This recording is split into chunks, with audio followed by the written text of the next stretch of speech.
Hello there, it's time for a Highfleet complete campaign commentary, part 2, because part 1 in a different video covered my initial experience with the game basically and a bunch of first impressions. Now we'll have the full impressions of a full campaign, where we'll be looking at the interesting gameplay events that happened and ranting about any particular mechanical choices that I come across along the way, which is probably going to be most of them, but I got some of the rants out the way already. So we're starting off with some pre-designed ships that I made myself in the previous video, heading into what is actually my second campaign after failing miserably the first time. The first thing I noted upon starting the campaign the second time was that the map was randomly generated. I suspected that was going to be the case when I saw what the map looked like the first time. I suppose for some reason, I don't really have a particular gripe here, but I was disappointed that the map was randomly generated, because the potential for something interesting happening is lessened if there isn't a handcrafted setup where things have deliberately been set up so there are interesting points and arrangements of things. But because this game is secretly trying to be replayable, it's got that need, I guess, to have something be procedurally generated about it. But for me, as I said in my previous video, I would have preferred a one-and-done Highfleet experience. I don't think it's a sort of game that needs to really spec into being replayable. I think replayability has gone down in value over time. When I was a kid, I loved replayability, as a concept in games. But now that I have every game and I haven't played them, I just want it to give me its best stuff immediately and convince me to like it because of that. So any mechanics that are geared around playing the game again, like the thing where you get more money if you die and restart, I'm oh, couldn't have been set up so you didn't have to do that. I wanted it to be really cool just the first time.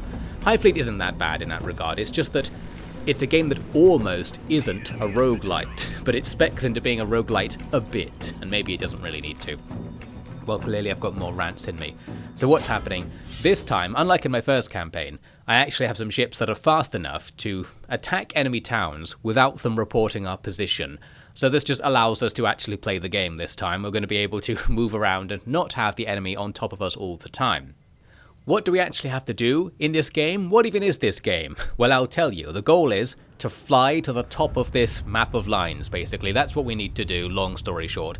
But along the way, occasionally the thing we're flying, our Highfleet, will be able to pick up some more people. And that's the objective I'm looking for now. It says towards the top right there, meet with the Tarkans.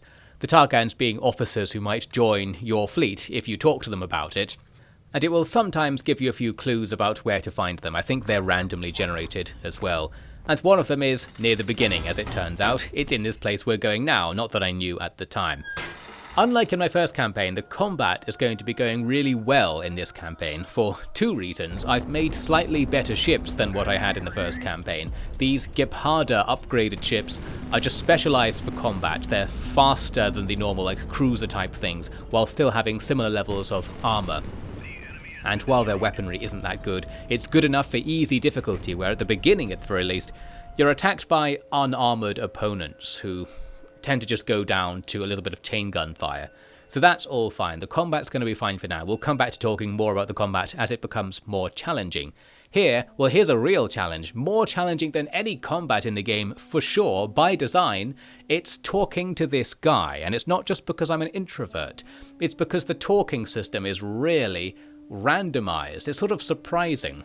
I guess I just don't understand it. Maybe I actually don't. But as far as I can tell, when you have these conversations with the NPCs, whether they will join you and whether they will like what you say is really randomized. What I don't know is if you played the game again and you remembered what things they liked you saying to them before, could you say them again and get the same result? I feel like maybe these traits that we'll see appearing on the left here are randomized. So they're just reacting to what you say to them based on their random traits. And you have to say the quote-unquote correct thing to fill the bar up. And if you get up high enough, they will join you and give you a free ship. Getting this offers a gigantic advantage, actually. So you kind of want this to go off. But as far as I can tell, it's random. And I think it's random, even for veteran players. I don't think you can remember the solution to these. I'm not quite sure about that, though, actually. Well, if you can, that would also be a problem to some extent. It reminds me of the rant I made in my really tedious and long Against the Storm rant a few videos back, where I was making a point to the effect that If you ask the player to make a strategic decision based on nothing, this is meaningless. The general vibe that I was picking up, similar to Against the Storm, is that there is a correct thing to do, you just have to know what it is by having done it before. There's no gameplay associated with it, you can't learn it in the game, you just eventually will see the correct answer appear on the screen and you remember it and put it in next time. So yeah, I guess you can learn for the exam by just looking at the answers and then going into the exam and hoping you remember the answers. But that's kind of meaningless, and it's equally meaningless to just come in and see the challenge put to you without knowing anything about it, because you're just making arbitrary decisions in this case, which is what I was doing here, and I got the good result, so that's something. It means I got that guy recruited, but as you saw there, I just sold that guy off. You keep the guy actually in your allies pool, but you get rid of their ship. So instead I have money instead of the ship, because I didn't like the look of the ship, and also, more to the point, having that ship means I'd have to put fuel in it, so it would cost me money the whole campaign to take that ship on. So I was thinking, let's be nice and lean, because this means I can refuel my fleet cheaper, and perhaps even more importantly, faster. So while we're doing some refueling, there's also some action happening over here because a transport ship came near us. We discovered them, but they also discover us. This is a recurring problem I had. I found that while you can attack transport ships to get money, they almost always report your position to the enemy's military, because there's this like bar that goes down to represent how much time you have to intercept something before it reports your position. And with transport ships, because they can see you and turn around, it takes a long time to intercept them even if you're going faster than them. And that means they'll probably report your position unless you have some really fast ship, which I don't. So we still can't quite deal with lack of speed in this campaign. The enemy now know we are here specifically. At least we got 10,000 money. Is it worth it? Well, maybe. We'll just have to find out how much money we end up needing as we go along. Now my plan here is to get enough fuel to jump to the north to the place called Adra, which has a fuel icon next to it. That means you can get cheap fuel there, and this sort of became the central strategy. Just go places where fuel's cheap, because in my first campaign, I ran out of money really fast buying fuel and trying to go to other kinds of places, and I was like, I'll just sort of focus on trying to get cheap fuel and kind of ignore everything else. We'll have to go to some of the other types of town now and again, which we'll see. We're also doing the radio minigame. I talked about that a lot in my previous video. I'm going to try and skip over it this time. I was getting better at the radio minigame, but it doesn't really matter. As I flew north, it turns out that us having our position reported did matter, because there was an enemy strike group at the place I was trying to go to, so that's just bad luck basically. They were flying towards us and we meet them out in the middle of nowhere. I was hoping that by flying outside of shipping lanes, we might sort of drop off the radar, but their radars were here in the empty space looking for us, as it turns out. So what do we do when we face an enemy strike group? Well, I learned this in my first campaign. You bring out the Sevastopol. The other thing I learned is you can hold the mouse button down to just keep firing the guns, and you can destroy everything very easily. And this is essentially a trade-off. So when you come to face a strike group, you probably will win if you just deploy the Sevastopol, but you're going to lose a whole bunch of crew and money and future repair time to this. So we need to make this work. What we can take advantage of in this case is that we can do this battle an infinite number of times due to the retry system. And when I say infinite number of times, technically it isn't. It just seems like it is, as far as I can tell. There's some tip somewhere in the game that says that it increases your crew's fatigue if you retry battles, which is a really weird mechanic, because it's like, okay, so we actually are traveling through time in universe. Like, when you retry a battle, it actually does happen again in universe to your crew. I don't know what that means. There's some huge implications to the mechanics there. But essentially, while it gave you this warning, I've never noticed the fatigue go down because of retrying a battle, even if you retry the same battle 10 times in a row. And I've never noticed fatigue be low at all, like throughout the entire game. So there's some kind of thing that's supposed to stop you from really exploiting the retry system. And I think that's a good idea, because the retry system persuades you into constantly retrying battles to your own frustration, I think. Because you might just keep retrying a battle, hoping for a better result, and not really knowing what a better result looks like. Because it doesn't tell you how much money you're going to have to spend to repair your ship and stuff after the battle. So all I can really do is get a result where I don't lose any crew members, because that's the one thing it does tell you. And, well, we take that result eventually and come away having defeated the strike group. We pick up some stuff. And that's one fewer strike group that can attack us for the rest of the campaign. I think the number of strike groups is finite. There's like 5 of them across the entire campaign map. And if you kill them, that's it. Now you have more free reign. So that's good. We took one out pretty early on.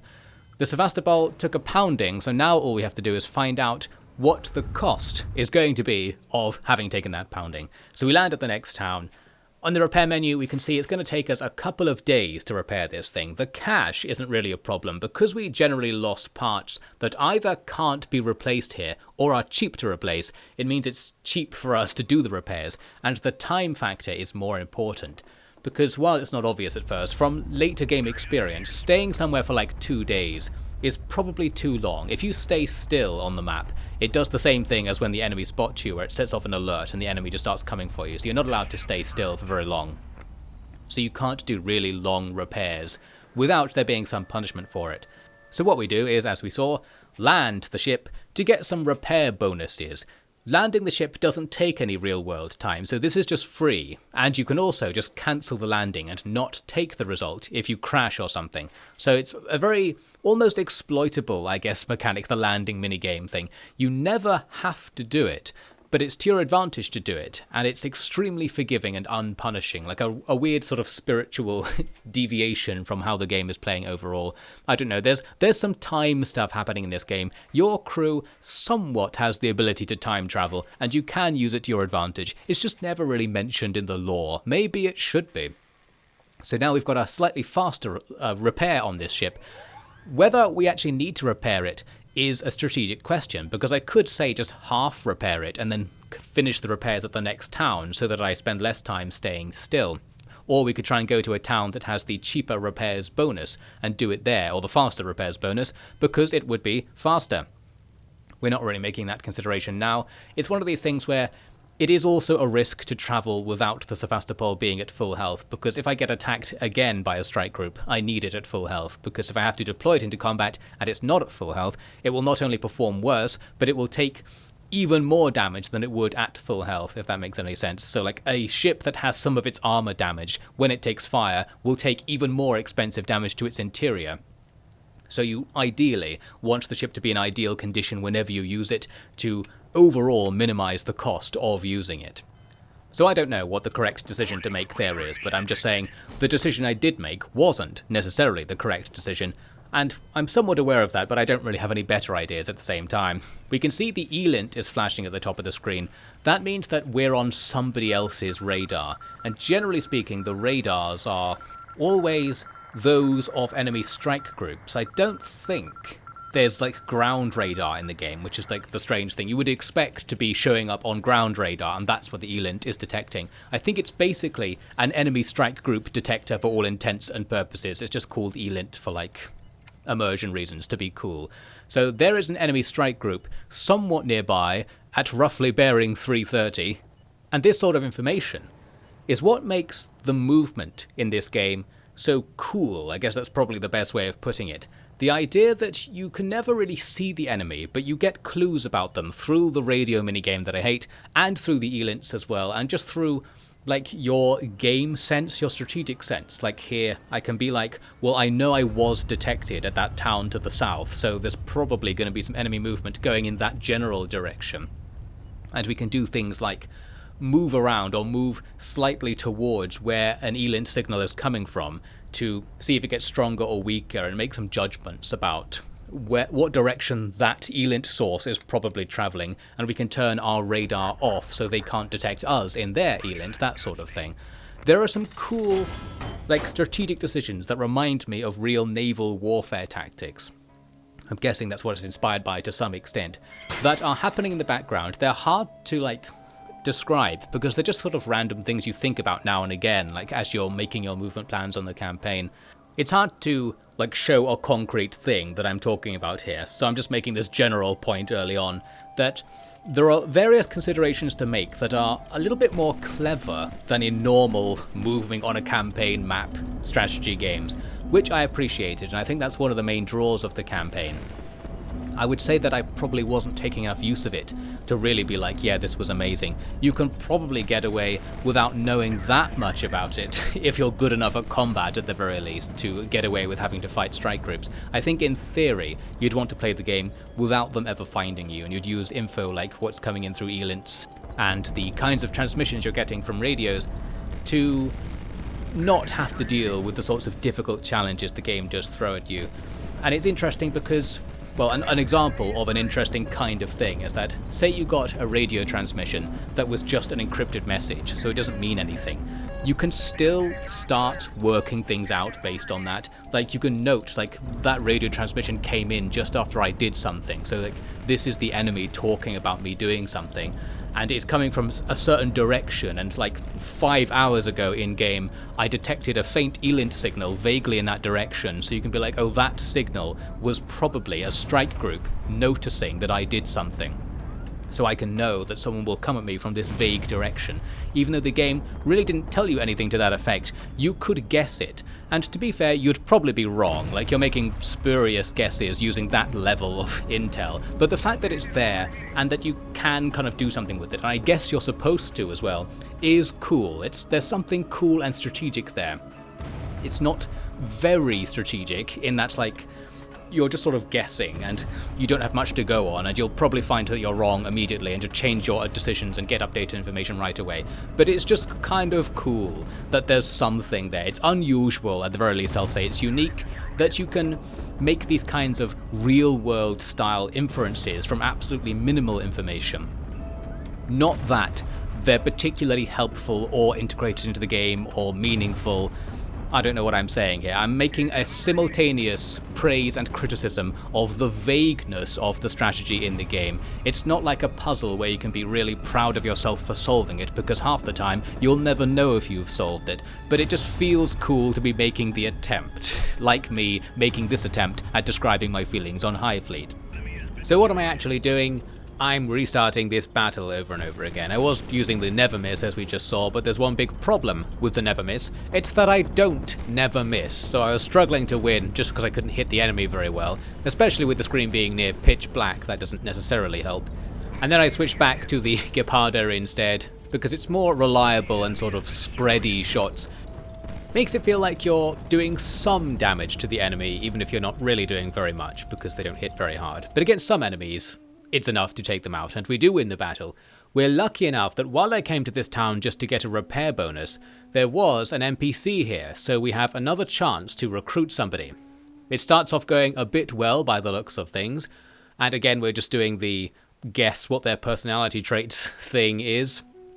And here we're going to throw it all away, unfortunately, because I accidentally said something unkind, through which we learn that this guy greatly values kindness, so I'm going to say something kind now and get a few points.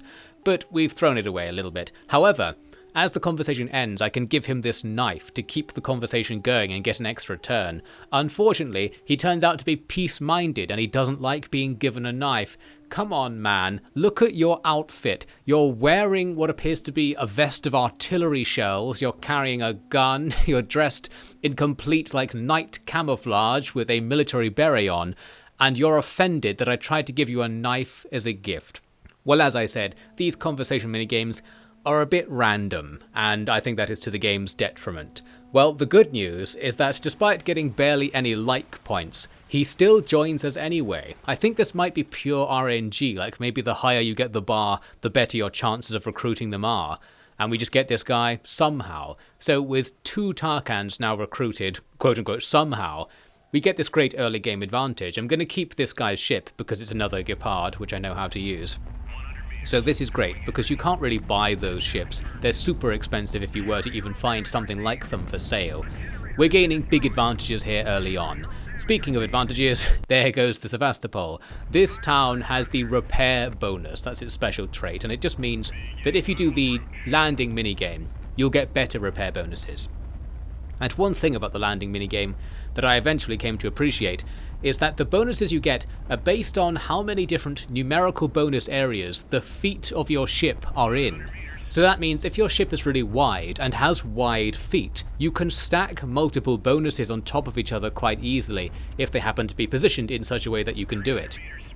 So here we're going to now much more carefully land the Sevastopol, and we can land it in such a way that the back foot gives us 220% repair speed increase, and the front foot also gives us 220 by subtly landing in two 110 zones at the same time. So that's pretty good. Now in just a few hours I can complete the repairs that I guess I didn't complete last time despite paying to complete them. You can just cancel repairs if you run out of time or something, so maybe that's what's going on here. I forget and it doesn't really matter. The point is we got the Tarkan, that's the important takeaway from that town. Now we need to plan what to do next. And I tended to use the fuel map here to do a lot of my planning in this campaign, because you can just see like how far will a certain amount of fuel get me, and then plan to go there based entirely on that. The only thing is, when you're taking on fuel, you ideally want to take on an amount of fuel such that you stop refueling at the same time your repairs are done. And while it tells you how long repairs will take, with fuel, it tells you how many tons you have left to take on board. It doesn't tell you the fueling rate, or more specifically how long it's going to take all of it on board. And that's what you want to know. Obviously you can't work that out, but I think you could do something a bit more clever if it just told you that answer. I presume it changes based on what your fleet composition is as well, so you'd be forever trying to work it out. But it would be nice to try and sync up your fueling and repair times, and it would be easier to do that if it just told you. So that would be nice. Here's my plan. You can see I saw this fleet HQ to the north of where I was now, and it's on the way to the next nice refueling point. So I thought, well, we'll do that then, mainly because I didn't know what it was. On the way, we get this message saying that somebody wants to meet with me. This is something where, because sometimes you get messages that are from your ostensible allies in the region that won't be encrypted, even if you're just being bombarded with encrypted messages and you want to skip them because you're just not going to use them. Sometimes it's not an encrypted message, and you can't tell if it's encrypted until after you do the radio minigame. So it gives you this little annoying metagame reason to play the radio minigame even if you don't want to, which is basically my position. Well, in this case we're doing something a bit clever looking. We can use the ruler to get a decent guess for where that signal came from. Like without this I might have presumed it came from the slightly closer town at a similar bearing, but by getting it exact with this straight line, it's up there somewhere. So that's going to be our next vague campaign goal. We'll try and get up there. First we have to land at this Fleet HQ place, and we get a so-called sudden strike. Sometimes when you attack the enemy, if they don't report your position, you'll get the sudden strike battle, which is slightly different to a normal battle, not in a particularly significant or even advantageous way. It's sort of strange because it implies it's really good to suddenly strike the enemy and catch them unawares. But in practice, you get about 10 seconds where the enemy will not be flying, they'll be on the ground, although they'll still fire at you, so they're not unawares, they are like crewing the ships. And this doesn't really help with like your average ship build, because most ships are strong on top, so them sitting on the ground helps them out, and they're still firing at you, and they're firing at your weak point because you're above them. So I didn't really like sudden strikes, essentially. You can equip like regular bombs and bomb them from above, but that would be a bit of a commitment, and if you ended up fighting a not sudden strike battle, they would be very useless. So while I did a number of sudden strikes in the campaign, my overall impression of them is that I didn't appreciate them, and it might even be better not to get them in a lot of circumstances and try not to get them. Not quite sure. Why don't you tell me in the comments what's up with the sudden strike system and what you're supposed to be doing with it, or why I should want it. I guess that's what I want to hear. Well, we do the thing, we win, and we get a promotion. This was a welcome discovery, a very welcome discovery. Your ships can permanently level up. And you get a sort of Ship of Theseus thing where if the crew and the parts of the ship are destroyed and you replace them, they maintain their level ups. So you can actually improve yourself by winning battles. I did not expect that because that feels like a very on this game thing to be doing, but it was a welcome addition to be sure. Now what is this Fleet HQ? It turns out to be a nuke base. I don't know if they're all nuke bases. I totally expected this to be some kind of opportunity to get like complete intel on what the enemy's doing for a while, or stop them from doing something. essentially it's a place where you just get some nukes for free. And the Sevastopol does have nuke launchers on it, so I could nuke people with this. In the tutorial, if I remember correctly, it explicitly tells you not to nuke people because it has like too dire consequences. Or maybe that was in the game's manual. Somewhere, like in the official advice, it tells you not to use them. But they have some uses, and we will actually see them later on. While I was sitting there was another one of these transport fleets coming in, and we again get the case where, because I can't go and capture them without them reporting our position, I don't know if this is really worth it, and in fact we'll see that in this case it isn't going to be worth it.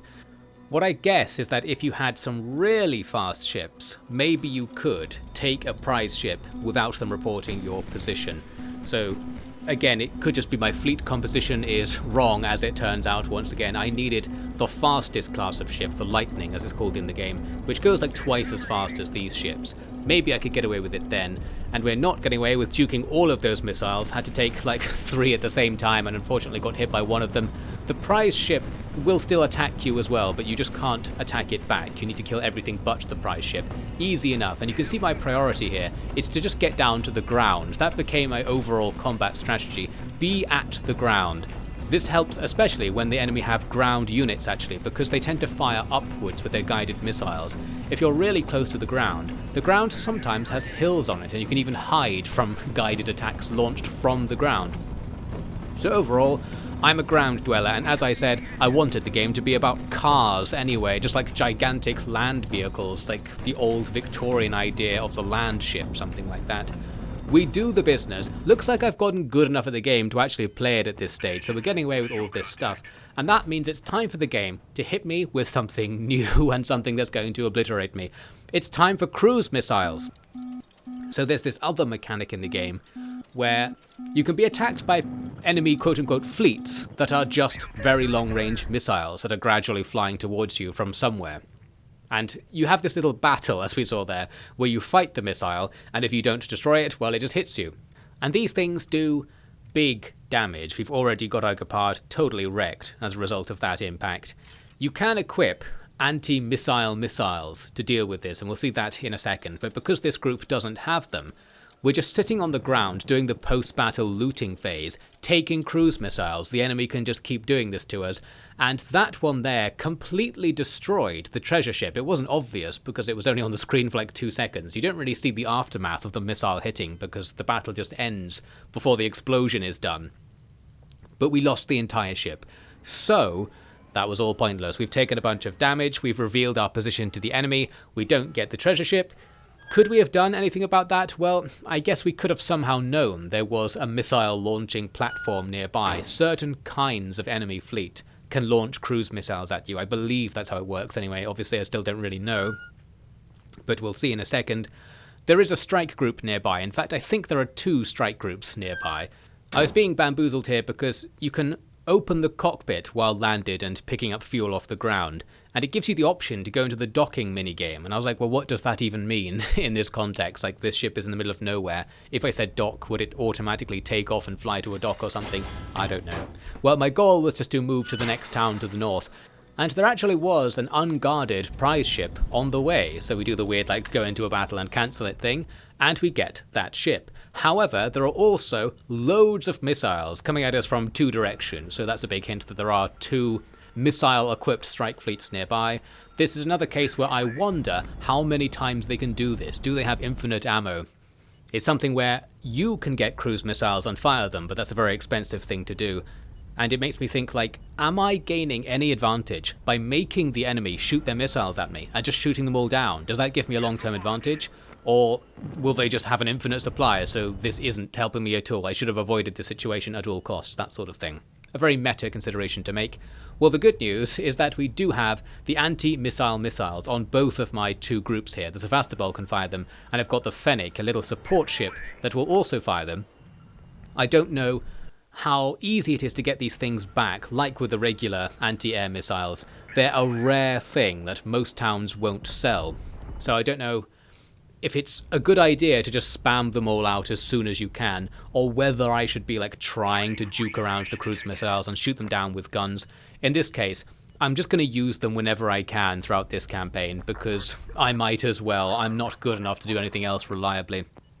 But of course that is going to not work fundamentally as a strategy because there are more cruise missiles that are going to fly at you throughout the campaign than there are opportunities to buy anti-cruise missiles. So ideally, we just want this to be not happening. Maybe we can get that to be the case, but right now, the enemy totally know where we are. On the ELINT, we can see both of the enemy's strike groups are near enough that we can sense their radars, so they're within like 2,000 kilometers, and one of them is extremely close to us.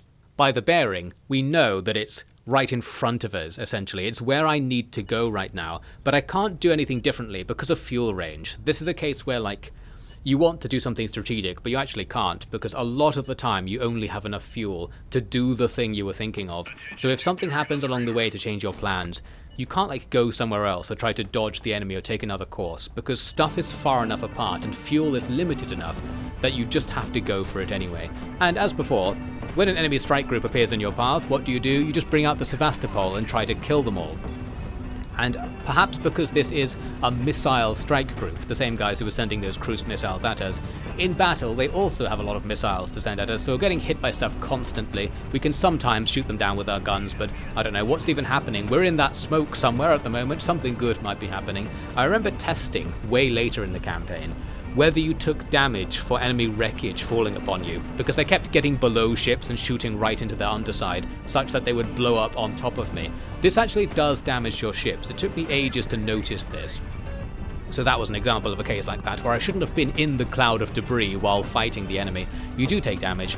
You just can't really tell on the Sevastopol because it takes damage more slowly, because it has big thick armor on the top, in a lot of places anyway.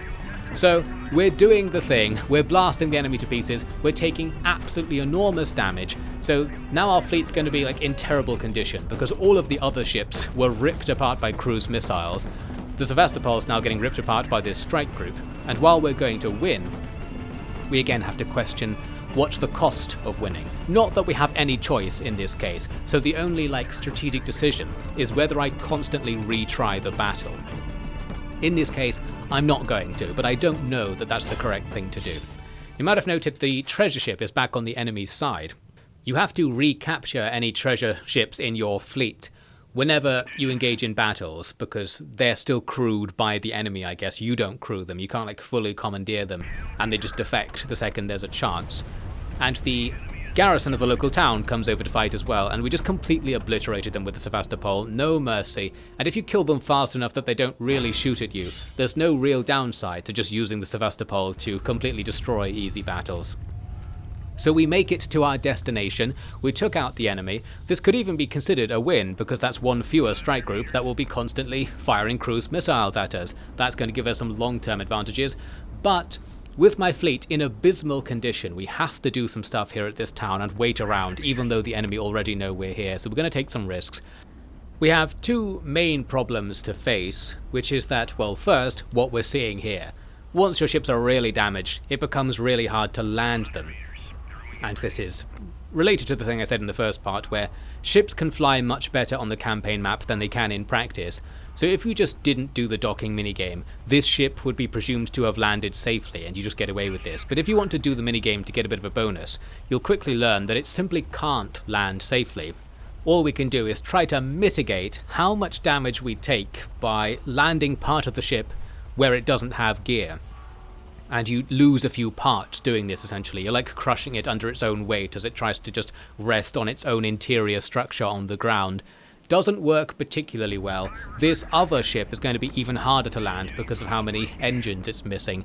And we need to manage the balance between the unidirectional engines and the omnidirectional engines to counterbalance the fact that as the ship rotates to the side, the unidirectional engines will start moving it sideways in the attempt to stop it from moving down. So we have to shoot the other engines in the opposite direction. You can kind of tell what I'm doing here with that. And maybe we'll just about not slam into the ground. Looks like we got away with it there, but again, with no landing gear on the left side, all we can do is to sort of crush ourselves into the ground and try to use the engines to do it lightly. And, well, in this case, it's not going to go very well. The other problem that I alluded to is parts. When your ships are like this ship, where like half the interior is missing, it's just somehow technically still a unit. Most towns don't sell all of the parts you need to rebuild your ships. So we have to work out whether we even can repair these ships. I think it changes based on various things what is sold at each town. There is a kind of town, I think it's called the Rare Modules town bonus, that tends to sell useful stuff like engines, whereas most towns just sell like whole parts. I believe this town, the one we're at now, is a recruitment town, so the bonus thing here is that if you have loads of money you can buy some new ships, so I could just completely sell what I have here and buy a new fleet instead. I'm not going to because I liked my ship designs, but the point is I think the recruitment towns also tend to have a decent amount of ship parts at the same time. So we're going to be able to somewhat put these ships back together. However, if we wanted to be super pro, what we would do is go into the shop, buy the parts that we need to put our ships back together, and then put them back together somewhere else, somewhere with a better repair speed bonus. So what I might do is only reattach the landing gear at this town to minimize the amount of time we're spending like in a zone where the enemy knows we're here, try and fly somewhere with a repair speed bonus, and then put all the other parts back on. The downside to that, or the reason I can't do it, is because you have to know what parts your ship actually doesn't have at the moment that are in its design. And this is a feature I would like to see from the game essentially. You can go into a town and just say, repair the ship, and it will auto-buy anything it can to get all of the ship's original components back.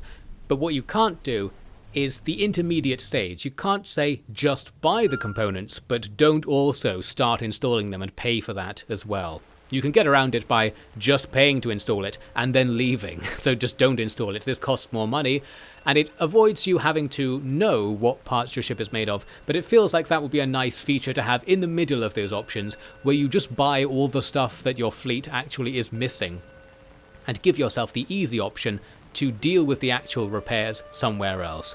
Well, here's some good news. There is another recruitable character here at this town. We're getting incredibly lucky. Like in my first campaign I played, I don't remember finding the Tarkans. In this one, I wasn't really looking for them, and I keep finding them, so that's going pretty well, isn't it? And here's a fun bonus note to make.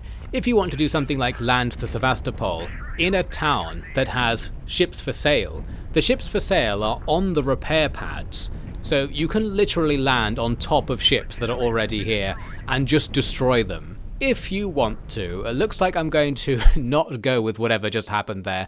But yes, it's a fun little side bonus that at the recruitment towns, it's actually harder to repair to some extent, because it's harder to land on the bonus zones because ships are already there. Landing on top of them has some of the effects you need, and it's more fun. There seems to be no punishment for doing this. And it's a very Highfleet, lore-friendly philosophy to just be like, it's not enough that I should succeed, others must fail. Like, I don't care if it destroys my landing gear to have my ship land on top of your ship. I just want your ship to be crushed. I don't care about my landing gear, I care about annoying you. That's the Highfleet spirit, I think. Looks like, though, we're going to be very kind and actually land in an open parking spot with the Sevastopol, so that was nice of us, wasn't it? We have so many repairs to do that we barely have the time to repair the Sevastopol as well, but I'm going to go for it by the looks of things. I put the money down on the table at the very least, which has the advantage of it buying parts for me, as I mentioned earlier, so that's something. Whether I really want to sit here for 75 hours is hard to say, because the enemy will certainly come for us during that time. Although, because we're already in an alert state, it's kind of a better time to do things that would put us in an alert state. There's less to lose. Like, if they know we're here, fine, we'll just sit here. Come and fight us. I'll send out the Sevastopol if you really want to challenge us here. Maybe it's an okay time to make an inferior decision like that. And speaking of inferior decisions, check this out. What am I doing? I'm doing the radio minigame. Why am I doing it? Because I forgot about the Tarkan being in this town. Yes, what happened was I saved when I arrived at this town, came back another time to play, and forgot that I didn't check on the Tarkan in the town. I think that might be why there's a star over the town on the map, and I was just ignoring that, not knowing what it meant. So that was good, wasn't it? Basically, we're getting kicked out of this town, as it's saying here, because we've been here for too long already. So we're not only not going to finish our repairs, but we're also not going to get that Tarkan, or the opportunity to get the Tarkan at least. It might not have done anything if I had remembered to get the Tarkan because of the RNG stuff, but my luck's been good so far. So here, finally, some countervailing luck. I was too dumb to even try, and you miss all the shots you don't take, and so on. So we're out of there. I even actually went down to the town menu, so I had another chance to be reminded about the Tarkan thing on the left. I was probably engrossed in thinking, is it worth just abandoning the massive amount of repairs that I'd already paid for? And I decided to go with yes this time, with no being the thing I'd attempted in previous cases like this. So all I'll do is skip over to the next town and keep repairing. This next town is one of those rare modules towns, so there is actually some advantage to going to repair there specifically. I'll be able to more fully repair.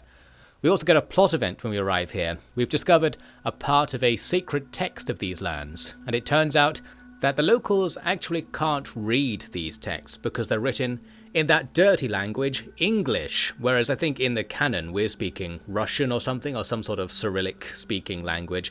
The empire we're part of is called the Romani Empire, so whether this is like year 2400 Romania took over the world or something, I don't know. I don't really know much about the lore of the story, despite really liking it, so I don't really know what's going on, but apparently speaking English is unique to us because we're from some high and mighty royal family, so we learned various languages, and we can read their prophecies to them. And we can use this as an opportunity to try and get the locals to support us. Although, I think the problem is that the prophecies are sort of disappointing or something. Like, if you told the people what their holy book actually says, they'd be disappointed by it. And I think the characters around you try to persuade you to lie about it, and this comes up at some point in what's going on. But anyway, for now, we're impressing people with the fact that we are, in some way, becoming a religious figure because we at least know what the text says, and that's a great start. But really, I'm more interested in poking at the numbers, because I suck. And by that I mean, I'm like, well, whatever, I'm the chosen one, sure, but more importantly, this town sells ammunition loaders. Like, that's what I'm really interested in. At the rare parts town, in the bottom left, you can see they sell parts to ships. Most places will sell a couple of parts. These places sell most of the parts. So if you want to replace, like, the guns or the engines on a ship, you can only really do it in these locations. So that's why I said in my first part that while this game has a comprehensive ship customization system, it doesn't matter very much or play into the game. You could get away with never using it, and in this campaign all I've done is use it a tiny bit at the beginning. I'm guessing there's a missed opportunity here. Like, you could imagine a very easy mod for Highfleet would be like you could buy anything anywhere, and maybe that would open up some interesting gameplay decisions where you change a ship on the fly to do something, knowing that you can change it back and just generally have like loadouts for whatever the next projects you want to be is. Something like that. It doesn't really go in that direction, this game, as it stands. Potentially a missed opportunity, although it's also fine without it. The main problem we have is that we're going to have to repair the Sevastopol at some point, and you can see me here only taking some of the repairs because I don't want to stick around for too long this time. Because we have the parts available here, we can more fully repair, as I said, but that also means we're going to spend tons of cash because I'm buying back all of the like fire control radars that were blown up on the Sevastopol because they're all outside of the armor because the Sevastopol kind of sucks in some ways. It's not very defensible and really expensive to repair as a result of its really rare and expensive things being in vulnerable positions. And with that spending, I've spent like a huge proportion of my money, and I'm down to the point when if I hadn't got that Tarkan earlier and sold their ship, or at least hadn't got one of the treasure ships we've got along the way, I would now have no money. So like the campaign would end roughly here if things hadn't gone better earlier on. So we're benefiting from some positive feedback of the luck from much earlier in the campaign now. And really, we're going to need some of that luck to happen again. So we uneventfully make it on to the next town. This is the destination to the north where we were getting those messages. But I ended up kind of stuck on this fight here. It's not a particularly hard fight. It's just that I really, really need to not lose anything in this fight. And by anything, I mean like any parts on the ships even. I was very conscious because by now I'd worked out that things like engines are pretty rare, and I had more of a feel for how much it costs to replace certain parts, and indeed how much strategic cost there is to replacing parts. So to explain both those things. Firstly, it's expensive to get like engines and stuff, so if you ever get an engine lost message during combat, not only is your ship now more useless to you from now on and is more likely to incur damage in the future and more costs as a result, but because you'll probably have to go out of your way on the map to find another engine or to find another ammo loader, to find another turret, something like that, if you take anything other than unserious damage, it's going to have a big cost somewhere in the future. You don't know what that cost is going to be, but by now I'd got the feeling that it was going to be big and that we couldn't sustain more heavy losses, quote-unquote heavy losses. We can't sustain really any damage and still be in a comfortable position. Because of that, I restarted that battle a bunch of times and eventually came away with only some damage, but still not that good. We're starting to suffer because the Geparda has such weak firepower that the mid-game enemies, even on easy difficulty, are enough of a challenge that they will hit you a bunch of times before you kill them, and you will have to take damage. So that kind of sucks. The solution to this that I've seen people talking about online is basically a combination of take the smallest ship in the game and put the biggest gun on it, and then just get good. Like, just do that, but never get hit as well, because the smaller ship in the game is really weak. And that's how you win in situations like this. Well, we don't have that available. What we do have is what I think is the more intentional strategy, and that is to just get by somehow. This is a real somehow-based game, where you don't really know what's going to happen, you don't really know if it's even going to be possible to finish the campaign, unlike in many games where like you at least feel like there's probably some kind of intentional path to the end. This is a game with soft failure states, as they're called, meaning you have lost the campaign, but you won't be told about it until much later, which is sometimes a controversial way to do things. It's kind of fun and immersive in some ways, but in other ways, it's disappointing to realize how long ago your fate was sealed by something.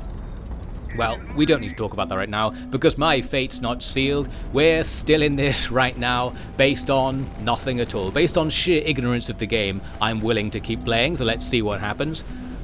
As you might have noted, the guy I was looking for, the guy who sent that message, wasn't there when I arrived at that previous town. So what I did is move to the town to the southeast, because I had some messages you might have seen me looking at that indicated the person was repeating the message from a different location, and I gambled that the different location was midway between two towns because they were switching between the two towns. So this is the town I thought they might have gone to.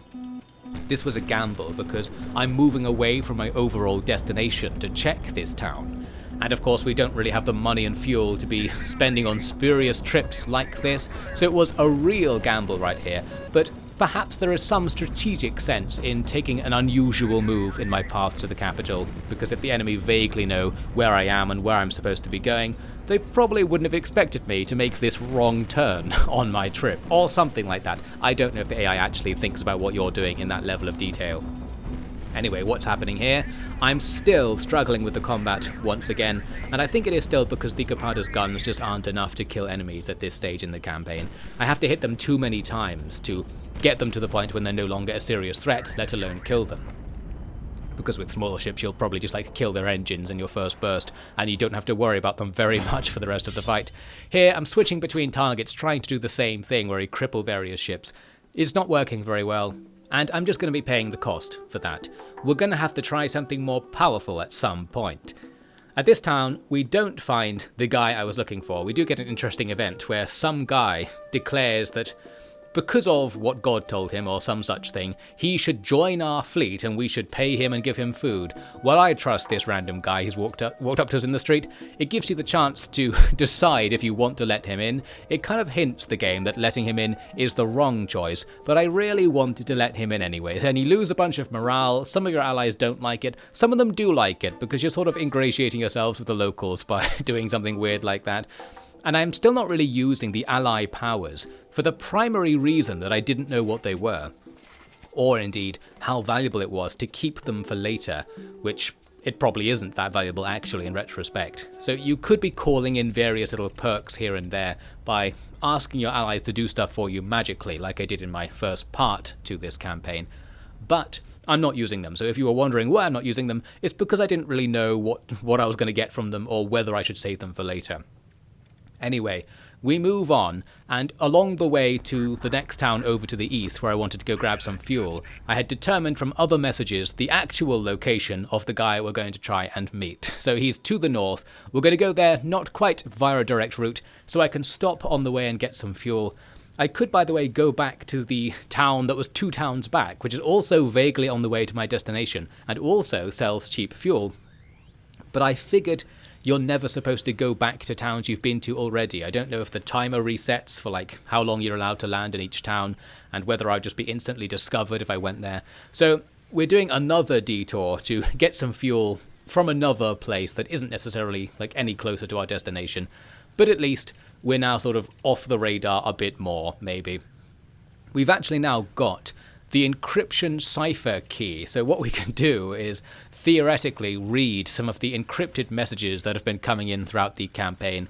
But as I think I might have mentioned in the first part, or maybe earlier in this video, having the encryption key to loads of old encryption messages doesn't help you very much, because the messages are always talking about something that's happening like at the time they were written. They're not long-term intel. So decrypting old stuff doesn't really help you. You can imagine some niche scenario where something that's not too old might actually be useful to you, but in this case, all it's going to do is allow me to read a couple of messages as they come in the future. However, the cipher key does change now and again, so we don't like have the rest of the campaign of messages for having unlocked the cipher key. Just, we'll get a few, and maybe they'll do something. We'll just have to find out.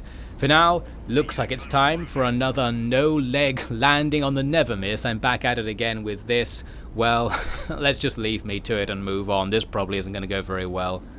After some scrappy repairs, we head north, where once again we are on the trail of the guy who sent us a message telling us to talk to him for some reason. Will this time be the time?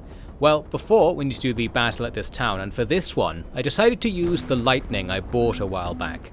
I do remember that when I was looking up stuff like how to sort out the flagship issues, I saw people on Reddit saying that using the lightning was like the thing. The lightning is the smallest and fastest ship, which comes with the disadvantage that if you get hit in it, you're probably screwed, because it has no armor or anything like that. So I thought, let's try and get used to using the lightning. Everyone's saying it's really good. As long as the lightning has good weapons and can take out the enemy before they take you out, it should do the business according to some people on the internet or on Reddit or something. But as you can see, I was having difficulties. Once again, not really benefiting from this sudden strike thing, because having to fly down from the top of the screen to the bottom gives the enemy time to point their missiles at me while I'm not shooting at them, because they're not even on the screen, but they can still see me. It feels like if this wasn't a sudden strike, and the enemy spawned like within weapon range of me, I might be able to take them out before they fired the missiles. Probably not, but the idea is there. At least I would have more of a chance. So we're suffering here, suffering from success indeed, and also suffering from failure, even more indeed, because we just get hit by stuff and die all the time. So after loads of attempts with the lightning, I just gave up and went back to an armoured Gepard. This is my Gepard Mark II, which is one I got for free from a Tarkan. This one isn't armoured in the same way that the Geparders are, although we're going to change that. We eventually win this battle using the Gepard. There was also a treasure ship here, as it turns out. We arrived at a fortuitous time. So we're going to get a load of money from capturing this place. Sheer luck, really, but that is very handy. I was here to meet with the guy, some guy who keeps messaging me, but they are not here. This is a thing where I started to wonder, is this just a trap? Because obviously like the enemy can read these messages as well. Are they just leading me somewhere? I don't think it actually is, so that's handy. We end up having a conversation with somebody we already have on the fleet. This guy who's with us, I think is the guy who, like in the nobility structure, is the quote-unquote rightful inheritor of this territory, but because it's been taken over by another faction in the Civil War, they're trying to get us to get the legitimate territory back or something. So that's this guy. As you can probably tell, I have forgotten the lore, but one really nice thing is, as we just saw there, you can mouse over various words when people are talking to you, and it tells you what they mean, which is a great little narrative device, because it gets around the fact that you're playing as a character who does know what they're talking about, but you as the player don't. So this is like getting your own character's thoughts, like, when he's talking about Elimes or something, he means like the local people. So you can use that to learn what's going on in a very like friendly way. It's not really spitting too much information at you or lore dumping. You're just sort of bringing those thoughts out of your own character's head. Very nice. So what's actually going on is more of this prophecy from before. We've got another fragment of the Holy Book that this guy had. He decides to give it to us so we can read it. The problem that he's going to have here is that what he's trying to do is to perhaps make himself seem like he's the guy who was prophesied to save these people, to help him take over this land again. However, when we read it, the prophecy is that the guy who's going to save the land is just like some loser. It's probably not a noble. It says something like he's ugly or something in the prophecy. And this guy doesn't want to be associated with that prophecy. And essentially what he does is ask you to lie about it. I think I mentioned this earlier. He's like, can you just say that the prophecy is like about a noble guy who looks exactly the same as me, coincidentally, that sort of thing. And then you make a speech to the people to announce what the prophecy is. And you had the choice about to be truthful or to lie. I decided to go with truthful, and you get a whole bunch of problems for doing this. People don't really like that you're lying about this. People, it seems, would prefer, and by people I mean the people immediately around me, if the chosen one who's going to save the land was like a noble or was one of us, preferably. But maybe the locals like it or something. I'm not sure there's any advantage to having the locals like it. There's something going on there where I think there is a non-linear aspect to the plot that I didn't really appreciate because probably I was too busy worrying about everything else. That's probably what's going on here. But I thought the plot was well told. Well, I guess not to the point that I remember what it was, but as I said, I was distracted. It seemed like it should at least be well told. Now what I'm doing here is changing that Gepard Mark II to the Gepard Mark II Mark II to be more like the Geparder, basically an armoured lump with chain guns on it. And I'm also buying a whole bunch of things and just throwing them into the inventory. So this is because I finally cottoned on to like what parts tend not to be for sale. So whenever I see like engines or landing gear for sale, I'll just buy it because I'll probably need it later. I've been suffering not being able to properly repair the Gepard Never Miss for a while, so I'm like, I'll buy the parts so that when I get hit by another cruise missile, we actually have some landing gear in stock and could just reattach them. Speaking of getting hit by cruise missiles, something is starting to happen now. We've got something on the Elint coming from up there, so what we need to do is preferably get out of here. I used the fact there was an intel tower at this town to unveil that there was a strike group coming towards us from that direction. There's also an X on the map. I think I was probably trying to do something clever with the Elint or the radar to guess where it was. Looks like I guessed pretty much correctly, so good work to me. Doesn't really help. All we know either way is that something's coming right towards us right now. The reason they're coming for us is because of that treasure ship, actually. When we were coming in to fight the garrison, we fought that treasure ship at the same time because it was flying right next to the garrison, basically. The treasure ship set off the alarm, so while we did arrive fast enough to avoid the usual garrison alarm, if there's also another fleet there, their time to raise the alarm can be different, and it was faster. So while we normally can actually arrive at towns without being discovered, in this case we are discovered here, so we probably don't want to hang around, and we saw me there trying to do the faster repairs call for help, where you ask your second in command to speed up repairs. All this actually does is give you some repair parts currency towards the bottom left, you can see it there. And because we already had some, getting more doesn't actually speed up our repairs right now. Therefore, the only way to escape being attacked is to just leave, so we just get out of there.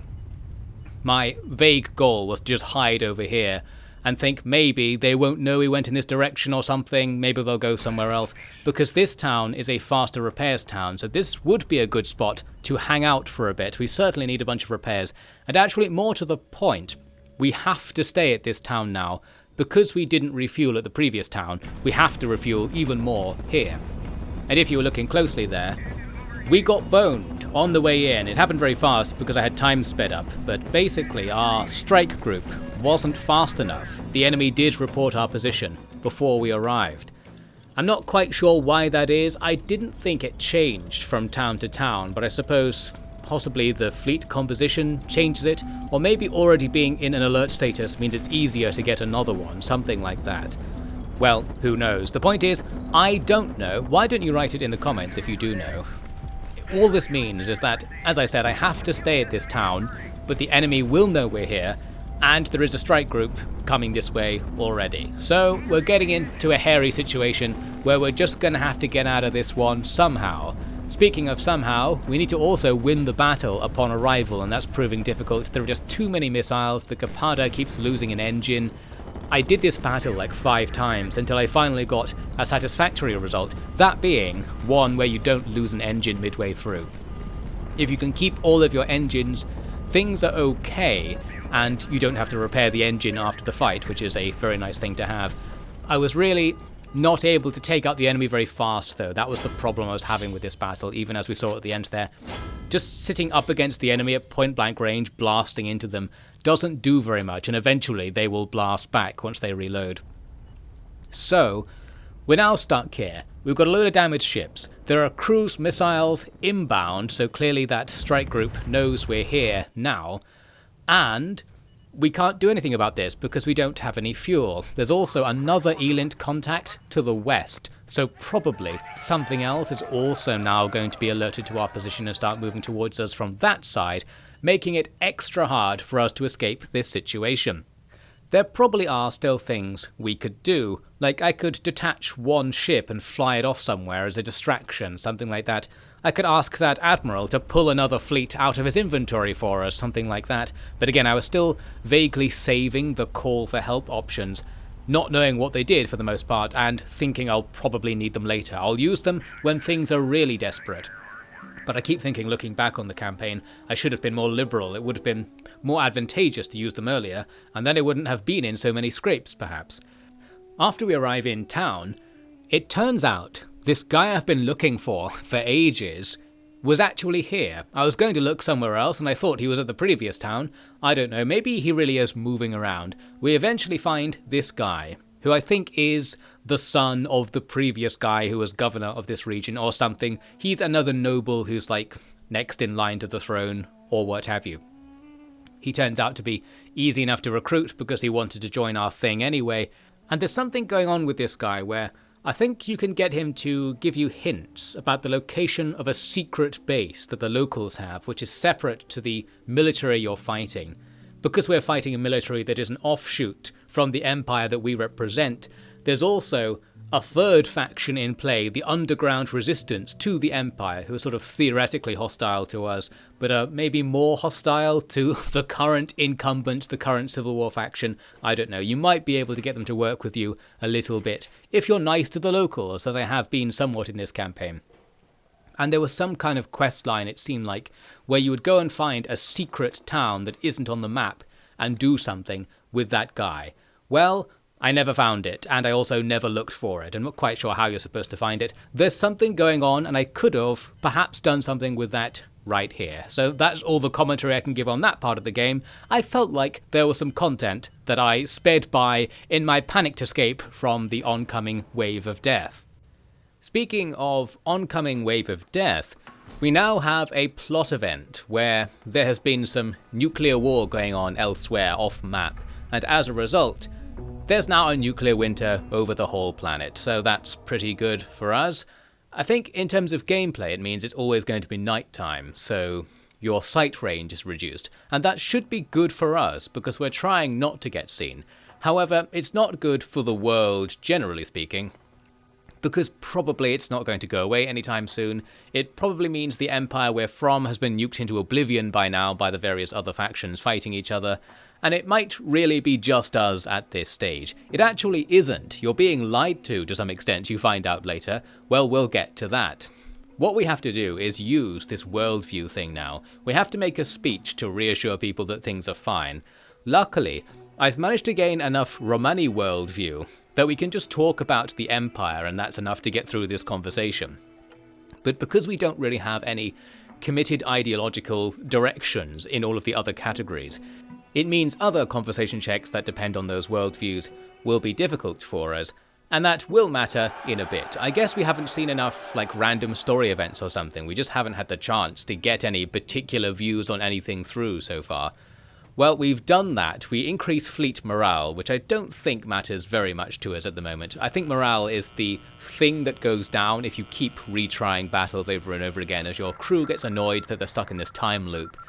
Well, my promise to them that we'll avenge the Empire, we'll capture the enemy's nuclear facilities and use them to make the world even worse, has fired them up a little bit. So we have max morale right now, for whatever that's worth. Now it's time to get back to the radio and get some messages. We have the decryption keys at the moment, but it's still not really helping us because I have no intention to go out of my way to fight transport ships. We're on the run. We need to just not die. That's my main priority at the moment. So we'll buy just enough fuel to get out of here, basically, and keep running. My main goal in the campaign is to, while vaguely trying to go north towards the goal, just find a town that I can land at that doesn't have the alarm raised. Like, just be somewhere where it's not completely guaranteed that we'll die if we stay there. And maybe then I could finally, like, refuel the fleet completely or try to repair things. And now, with this eternal darkness thing going on, it's probably going to be slightly easier because the countdown timer for when the enemy reports your position will start a bit later if it's dark because they see you later. Like on the ground, they're not using radar to detect you, it's just visual range, which is the yellow circle around your fleet. And because they won't notice you until you're pretty close, we can just about strike without being detected. So here we are, here's a battle where if we win, the enemy won't know we're at this town. In fact, they'll probably be going to that other town and we'll be bamboozled. We're still pretty close, so if we like activated our radar or something, they would notice we're here. But we're somewhat hidden. We do take a bit of a pounding in the battle, going to strategically switch out our damaged ship to bring in a worse ship that can finish this battle for us. This was a case where the lightning doesn't really need to do anything because the enemy appears to be gradually falling out of the sky. It's possible I'd already damaged their engines to the point where they were going to crash eventually no matter what happened. So that was good anyway. We do get into this town. Here, that guy I was talking to earlier is talking again about this thing where we can go and hang out with the hidden people because supposedly the prophecy is such that when the skies darken, the people who will survive will gather in this secret location that he's talking about. And again, I think you're supposed to do something with this information. I think you're supposed to go look for it or maybe try to max ally this person so he'll tell you where it is or something like that. However, we also conclude that our actual destination, Kiva, is such a large facility that we can probably just hide there during the end of the world, so maybe we can do that. There's some sort of missed opportunity going on here that I just never really picked up on or discovered what it was actually talking about. Well, at least we get some good landings here in the town, a landing that doesn't damage our own ship quite enough to counterbalance the bonus we'll get for landing there. So as we sit about and repair, all I need to do is wait. However, a transport fleet shows up. This is just my luck, and of course they're going to see us instantly. I can't catch up to them to stop them from reporting our position, so shortly after arriving in town, the alarm is raised anyway once again. This is like 5 towns in a row where we've had the alarm raised right now, so I guess they're on us. Like, the enemy totally know what we're doing. That's really annoying for us. What I don't know is if we stayed landed and didn't try to intercept the transport ships as they saw us, would they not notice us? The only thing I haven't tried is not flying. I have this theory that maybe the enemy can't see you if you're landed or something like that, which I'm going to presume is actually wrong, but maybe there was something I could have tried there. There's another transport fleet nearby. This time I sent the lightning out to intercept it. Because the lightning's fast, it actually can intercept it. Although now, because we're already in the alarm raised state, it doesn't matter to intercept them fast anymore. Well, it's good because we can fight them without them flying too far away from us. What they have here is basically nothing, and what they should have done is fly towards us because they can win this fight for sure. Can my one lightning deal with this? It's juking time. The screen is going even darker than it is already because of the G-force thing, because as you juke around, you get extra G-forces. Luckily, my guy's eyes are plugged into the computer, as you might have noted. When the screen goes dark, the things highlighting where the enemy are and where the enemy missiles are don't go dark. So you can still play the game like in pitch black mode. Pretty handy. Maybe they did that because it was just too annoying for it to not be like that. Speaking of too annoying, it's time to restart this battle 1,000 times. It's a case where with the lightning, if you get hit once, you're basically screwed, which is what happened just there. And after 6 minutes of trying, I just gave up on this fight. I could not get around the constant barrage of missiles and actually damage the enemy enough to be doing anything here. So I just retreated, and you do get the option to just go back and not fight them anymore. So we just wasted some fuel there and missed the opportunity. Good work. Again, people have said, getting good at using the lightning is the way to be good at the game, and well, we're not getting anywhere with that, it seems. We'll just go back and just be in the alert status. On the ELINT we can see that something is right nearby us, so we're going to get attacked pretty soon. Because of that, I decided to leave a bit earlier than I was going to. We don't even finish our repairs right now, we still don't have much fuel, but we do just have enough fuel to get to the cheap fuel place that's nearby, so we'll do that instead. We intercept an enemy message saying that we are in the vicinity. Well, I suppose we knew that already, and we knew that they knew that. You can see on the radar there's some sort of weird signal coming in from the direction of where the enemy is. This is probably them using an ECM on us, in that they can send our radar signals to us from their radar, which will mean they don't appear on our radar. Something. They're overloading our radar with our own signals because they can detect them. Therefore, we can't see them, but we can really obviously tell where they are, so it's not actually going to help them in this situation. As we escape, they can clearly still see us, or at least these missiles are locked onto us because they follow us out, and we miss with our anti-missile missile and take a massive hit. That's probably undoing all the repairs we just picked up. Good stuff. Here comes another one. We'll fire another anti-missile missile somewhere in the game. It tells you how many of those you have. I think that screen would be a great place at the very least to tell you. I was just firing them if I could. We just mash the keys and see what happens. And then we escape. On the way, there's this weird contact here, where once you've seen an enemy, their contact remains on the screen even when they're not there, which is a bit confusing. I'd rather it just go away if they're not there at the moment, or it give you an estimate of what direction they went and put that on the screen instead. We also spot this. There's a couple of missiles just outside of visual range that we can pick up on our thermal detector in the bottom left. And, well, that's handy. What this told me was that missiles don't always hit you. That's what I was wondering at this stage in the game. It says somewhere that they are radar guided and they can just lock onto you and follow you about, but they can also vaguely miss you. So if the enemy doesn't quite know where you are and are firing missiles in your general direction, if the missiles never pick up on you, you might not get hit. So things aren't quite as bad as they could be. That's something, isn't it? And here's a little boon, I suppose. As we arrive at this fuel town, there are 3 contacts here. We've got the garrison and 2 landed transport fleets. So altogether, it's a bunch of weak ships, and then a couple of prize ships as well, so taking this place will also net us a whole bunch of cash. Absolutely ideal, because of course we still need tons of fuel and repairs. All we have to do is not lose the battle. Luckily there's nothing too substantial here. After deploying the never miss for a bit, and perhaps missing a couple of times, I'm now missing the retreat thing. Retreating is a little bit janky in this game. You just have to sort of hit the arrow, and it can be a little bit pinickety. You have to get really close to where the retreat arrow thing is to be allowed to retreat. Well, we're out of there. We'll bring in the Geparda to do the business. This has been the workhorse of the campaign. It's not a very good workhorse because it's so weak, as I keep saying, but the fact that it doesn't die instantly helps me with the fact that I generally get hit a lot of the time. I do feel like I hit some sort of skill ceiling that's not supposed to be there. I couldn't get any better at maneuvering than I felt like I was already. But I knew it could be done because people were talking about, well, just use the lightning and don't get hit. Whenever I tried to actively not get hit, for whatever reason I just couldn't do it, and this is even on easy difficulty. There's just too many things that can hit you coming from too many directions, and your ships are too slow to be able to not hit. Your brain can do it, but the ships can't do it, and I couldn't find a way to get over that or control the ship in a better way. So we take a bunch of punishment. We do win the battle, and we do capture those 2 transport ships, making us tons of cash. That was most of the cash we have right now was gained just now, so a massive boon. And when we land, we have to make another speech to the crew, because the crew are again pretty annoyed about this eternal night thing. And the suggestion was that we should just not bother with this military campaign we're doing and maybe go back to our empire and see what's going on. I suppose people want to go home or something like that. And now we suffer from not having any particular ideology because we're just neutral to everything. We can't really inspire people in any way, and all the options were terrible. So we just sort of sit there being like, we're all gonna die, this is great, and everyone listens on not enjoying this very much. All this really does is the opposite of the positive speech we made earlier, which give you +3 morale. This gives you -3 morale.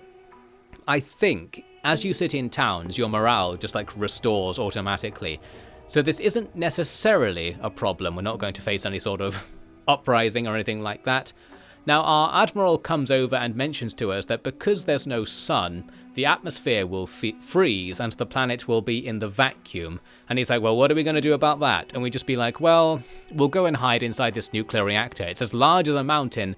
Maybe there's loads of air inside or something, I don't know. We're just sort of brushing off this pretty major concern that came up there, and we're just going to pretend that that's not happening. Which I think is the spirit of the law of the universe, really. It's like, things are terrible. We're just kind of pretending that they're not terrible right now, and we'll just carry on doing our thing because we can. This is the triumph of the human spirit over the various problems caused by the human spirit. Back at it again, trying to be human, and it is failing. Well, at least we've got some cool rockets, and we can reattach the legs to some of them right now as well. That'll be helpful. As we sit here, it's clear enough that the enemy do know we're here, or somebody knows we're here. We've got 2 contacts on the Elint, one of them's danger close, and somebody is shooting a radar jamming signal towards where we're landed. So something bad is probably going to happen, but we can't do anything anymore because we need to fuel up here anyway. So we'll just sit here and let the enemy strike group show up, and there they are. That puts us back into alert status because they saw us, so the other strike group that's flashing on the Elint probably knows we're here now as well. Well, we're just unable to get out of this constant fire. We're going to have to get out of this the old-fashioned way. We're going to have to just kill everybody who shows up. And I actually had a moderately okay plan for doing this that doesn't work, as we can see here. My grand scheme was to fight the strike groups first using a lightning. So I've put a lightning in the front of my roster. The idea was, I won't really try to do anything against the enemy. I'll just fly around in a big circle, because I still think the enemy have a finite number of guided missiles they fire at you, and they tend to be very liberal about using them. They don't save them. So the first ship you deploy is going to get absolutely spammed. So rather than just deploying the Sevastopol to do the business and just taking all of the missiles, we'll deploy the lightning, fly around in a circle, and most of them will miss. What actually happened there, if you're looking closely, was I accidentally flew into the retreat point, so we don't have the lightning anymore, so that went out the window. We've switched to the Geparda, and then I was focusing too much, I think, on trying to fire at the enemy, and I got hit by loads of missiles. We didn't really have to hit, I just wasn't dodging because I was too focused on attacking. I could be dodging and firing my guns at the missiles. Then I do this strat, which was a favourite of mine for a while. There's a big problem with this strat that I didn't realise until a bit later, which is if you just park up against the enemy, you constantly lose health. And this is especially true if you park underneath them. The enemy's engine plumes do damage you if you sit in them, and I just assumed they didn't. So my favourite strat of sitting at the enemy's weak point, which is usually just underneath them in their engines, and just shooting into them so they can't really shoot you very well, and any enemies firing at you will also hit their allies, well, that wasn't the best idea. So our Geparda here is now lacking most of its top as a result, and we didn't even take the enemy out after shooting right into their fuel tank. However, I retreated the Geparda and brought out the Sevastopol to do the thing. The only thing holding me back now is that I'm shooting extremely inaccurately, a massive missed volley there against a massive target, so that was just sheer lack of skill, not really helping us. Luckily that ship is going down by the looks of things. It was crashing into the ground, which reduces its health, shall we say. So that's that. Now we'll shoot at the smaller one, which is already half dead from my earlier antics.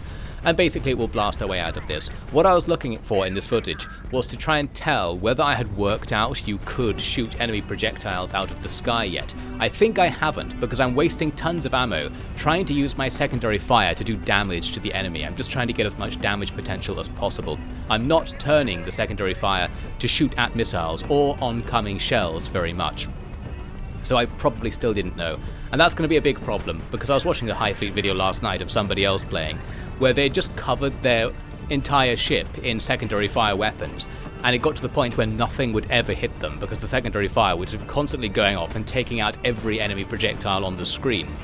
So you can sort of become functionally invincible with good enough use of loads of secondary fire. And I still hadn't worked that out in my campaign, so I think I was getting screwed over there. We do win. To celebrate the victory, I'm going to do some more repairs, because I thought now we have a bit more time, I guess. And indeed, the other strike fleet that was nearby doesn't show up and stops flashing on the Elint. So maybe that other one, even though we did go into alert status, didn't come towards us. Not quite sure what the deal is, but I think some strike fleets are cruise missile strike fleets, where they don't necessarily come to actually attack you. They'll just hover around near you and sometimes shoot a missile at you. And maybe there's a finite number of times they can do that, because we haven't been hit in the last 30 minutes or something. Well, anyway, we fly on from that fuel location to another fuel location, which is nice. On the way, the radio's back at it again. I'm still doing the radio minigame whenever I have the opportunity and just not getting anything from it, which is good. Once we arrive at the destination, we get another sudden strike, and we are again being punished for getting a sudden strike. It's not going to help us very much. There is a ship build you could bring that is specifically for sudden strikes, that's about ground bombing, where you could quickly fly down and try to bomb them. The enemy do take off really fast, and as I've said before, they still fire at you. They're still actively fighting you while they're not ready. I feel like the sudden strike should be suddener, like there should be, I don't know, 20 seconds where the enemy aren't even crewed or something, and they're just sitting there and you just get the chance to destroy them on the ground.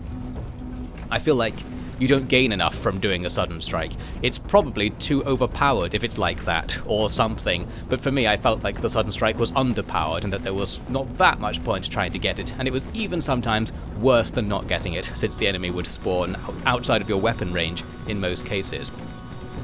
I wanted to note another tactical thing that I gradually developed over the course of the campaign, which is something like this. This is similar to what I was doing last time, like staying really close to the enemy, but more specifically, trying to fly to locations where the enemy are much more likely to shoot at each other. Because we don't have any terrain on the quote-unquote map, which is another reason this should be a top-down thing about land vehicles, but whatever.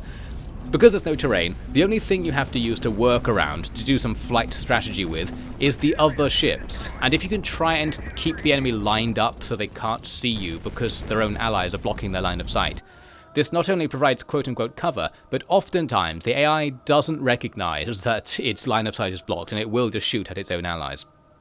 In that battle, as you might have seen, it went too badly. We lost a generator and an engine, so we start again and try to make some use of the sudden strike, this time by bringing out the Never Miss to fire its cannon at the stationary enemy targets. Surely I can hit a stationary target?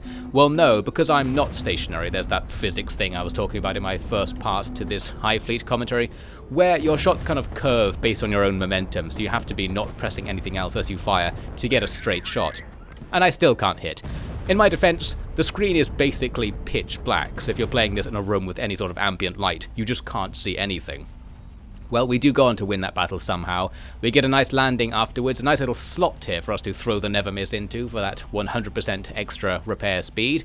Very good. This was also a fuel location as well, so we'll fill up on fuel. That means we have some spare time, so we might as well do things like this. Bring down the Sevastopol and start repairing that while the fuel is going in as well. Again, it's hard to judge how much time you have with those sorts of things, and that was something I would have liked to get a bit better at.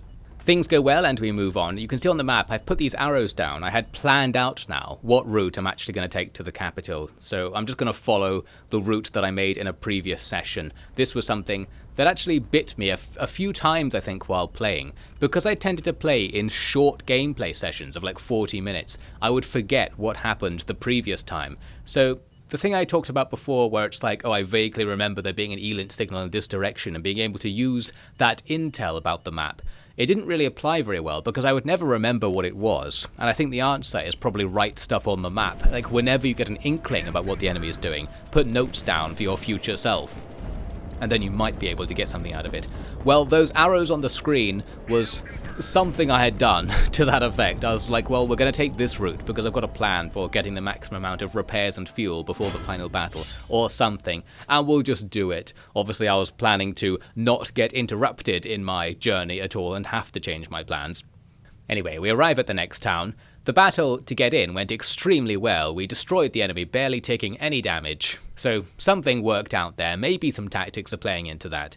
Here there is a plot event where we are given the opportunity to meet with the governor, who I believe is essentially the leader of the enemy faction. The rules are that we can only send one ship to meet with him, and it's mentioned there that it's probably a trap, and yes, it probably is, but it's also content in the video game. So I basically thought, well, I want to do it, if only to see what happens, for the sake of doing some commentary on it, and maybe something good happens, who knows. There was this really dodgy landing here at this repair town, where I can get a massive repair bonus if I land in a spot that's too narrow for the Gepard Mark II Mark II. I just landed there anyway, and left part of the ship up on the surface of a different repair pad. Unfortunately, I don't think you get to keep parts of your ship that fall off while you land. I can't be like, now just reattach it. That's unfortunate. What you can do, though, is repair a ship even if it's too wide for the bay it's in, so I can still put the parts back on even though it physically wouldn't work. Don't worry about that.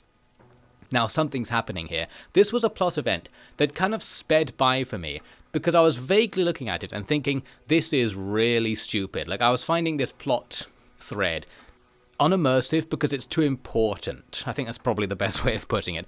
There is not only an allied ship that has just caught up to us and has been able to join our fleet, which is nice. That's a little bit of a lore, like, or immersion breaker, because it's like, how do they do that? It brings news that actually the whole time our old empire was trying to recall us back to the capital, and it actually wasn't destroyed. And it was as our second-in-command was lying to us about what our orders were, because he really wanted to go after Kiva and try to take it. I'm not quite sure if the game really puts across what this guy's motivation was for lying to you.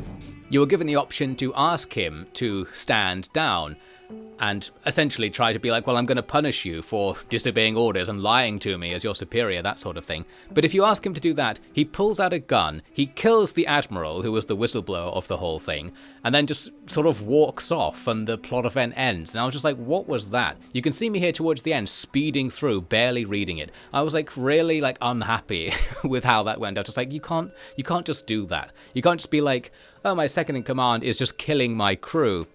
Okay, let's just go back to business. We'll just leave him like walking around with a gun. Like, clearly he has his own agenda. And actually, we probably could just follow orders and go back. Like, this Nomad, which is like a smaller version of the Sevastopol, just managed to reach us. So somehow there's clear airspace nearby. I don't know, I was just like, what's going on with this? And my reaction to all of this was to ignore the fact it's happened at all. So the actual gameplay impact of this is now that we don't have the Admiral, I can't use his ally ability to pull random ships out of his inventory and just get free extra ships somehow. As you might have noted, I'm not really using that because I wasn't familiar enough with the ally abilities to know when to use them. That being, like, actually do use them and don't not use them, which is my current strategy. I was for some reason doing the don't talk to your allies challenge run because I sucked too hard. And now it's going to be enforced a bit more tightly because we can't talk to that guy anymore. I'm guessing it could change the plot as well now that that guy isn't around for any potential future scenes. What I'm doing here in this repair town is, well, it's time to sort everything out because we're about to make our final run towards the enemy base, really. We've got a couple more towns in front of us, so what I wanted to do is buy up all the spare parts we're probably going to need, and as you might have noted there, I sold off all the nukes in my inventory, so luckily there's some shady guy in the basement here who's willing to buy nukes off me, so that's all very nice. That gives me the money I need to buy a ton of fuel, buy all of the spare parts. You saw me there buying like loads of extra legs and stuff ready for the legs to get blown off, and just prepare for what's going to happen. As we can see on the Elint, something is probably coming at us down that shipping lane to the southwest, so that's all good. This is another case where it would be really good to sync up our fueling with our repairing so we can get them both done at the same time. Here, in a rare twist, we get the repairs done before the fueling. Usually it was the other way around in my experience. Well, whatever. The radio's ringing. Let's see what random garbled nonsense comes out this time. Or in fact, let's not see because it's not important to this commentary. I was able to leave the town before anybody showed up, but the enemy strike group is still danger close and following me, so they can probably see me on their radar, basically. That's what the Elint is, in fact. And it turns out to be one of the strike groups that just shoots missiles after you, and we are unable to stop that one at the very least, so we're already in trouble. Looks like we also need to split up and go and attack this town in front of us at the same time. We need to be a bit careful here because we need to make sure that both groups have something that will have some defense against cruise missiles, like an anti-aircraft ship. The Sevastopol counts as an anti-aircraft ship, and I have a dedicated one as well. Doesn't work out there. I've probably run out of anti-aircraft missiles at this stage. I was probably mashing the keys and nothing's happening. So the alternative is to just shoot in the general direction, and you might hit the thing as it comes in, but you tend not to in my experience. So this is the stage where we're just really screwed. We're just going to keep getting hit. In fact, there's an anti-aircraft missile, so I did have at least one more. Looks like it didn't work though, so it's not even guaranteed. Well, this is just happening over and over again. So my grand plan to get kind of repaired up before we went in for the final push, that's not gone very well because we just took some serious damage. Some of the smaller ships are so damaged they're going to be unusable and they won't be able to fly if we actually bring them into combat or try to land them, that sort of situation. That's not very good. What I wonder is what you can do about that. And I mentioned a while back, I think it might have been in my first part actually, that if I was designing the easy mode of this game, this would be the mechanic that I would take out. I would say you can't get hit by cruise missiles in my vision of easy mode, because I think the game should focus on its difficulty curve being about taking away and removing mechanics, because there are so many things to think about. If you had the opportunity to master just some of them while still getting to play the game, when it then comes back on hard mode and they're going to come at you with nukes all the time and stuff, that would feel more interesting because you'd have more of an idea about what to do about it and would be less overwhelmed by other things.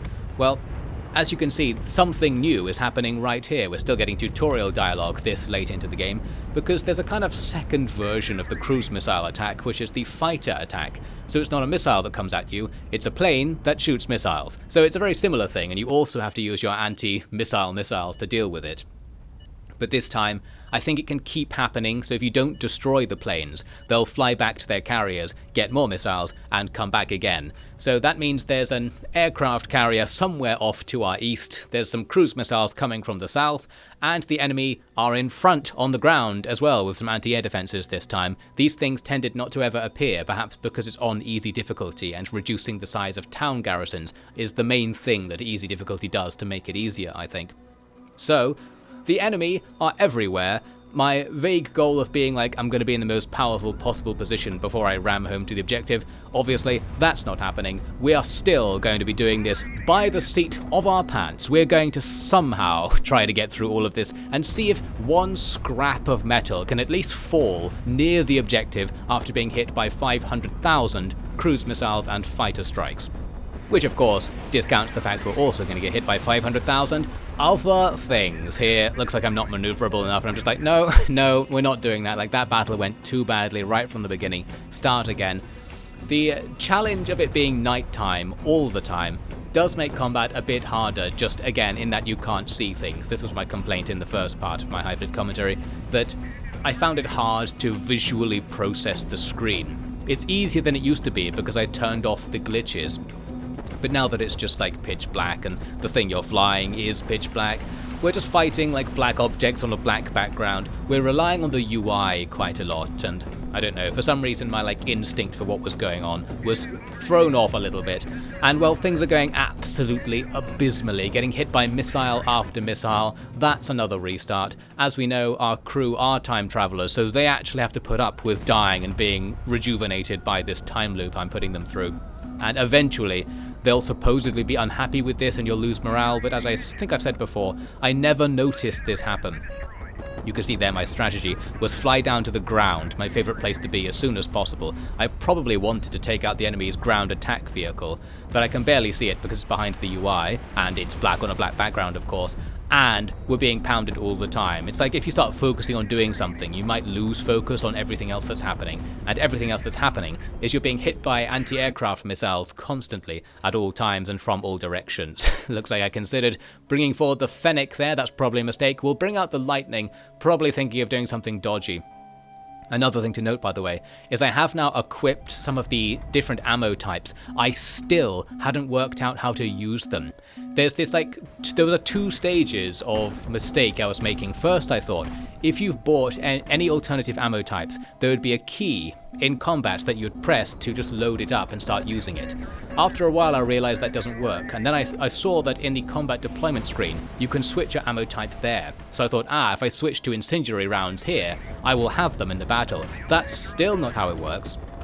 It equips them as a secondary fire mode of all of your weapons, and you also have to press a key to switch to it. It doesn't load them by default.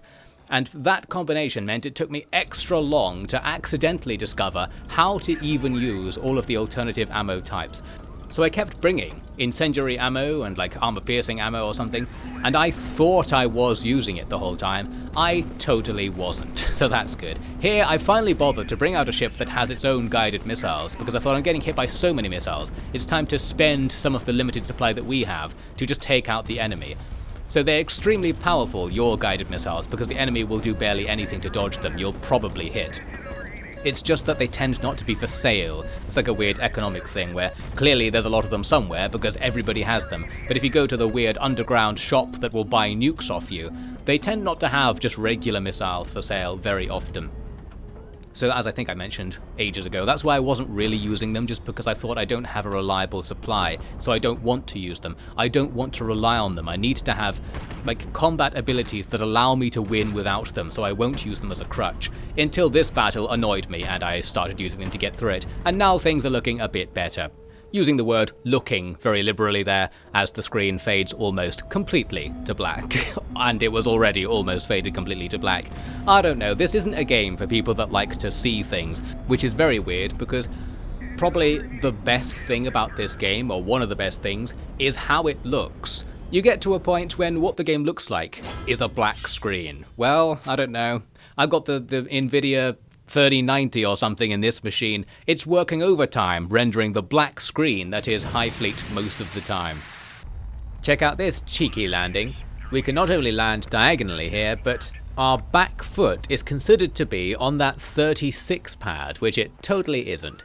So there's some shenanigans there about like the bottom of the ship being near a bonus pad zone. That counts, and you get it. So we get a faster repair by having the ship parked at a really awkward diagonal angle. All good stuff. I almost grabbed a bunch of fuel, then realized, oh wait, we're just going to a fuel storage next, so we don't need to do that.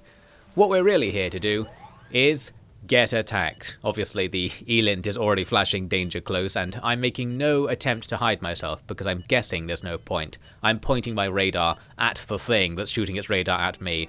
And indeed, we soon meet here. It's time for a battle.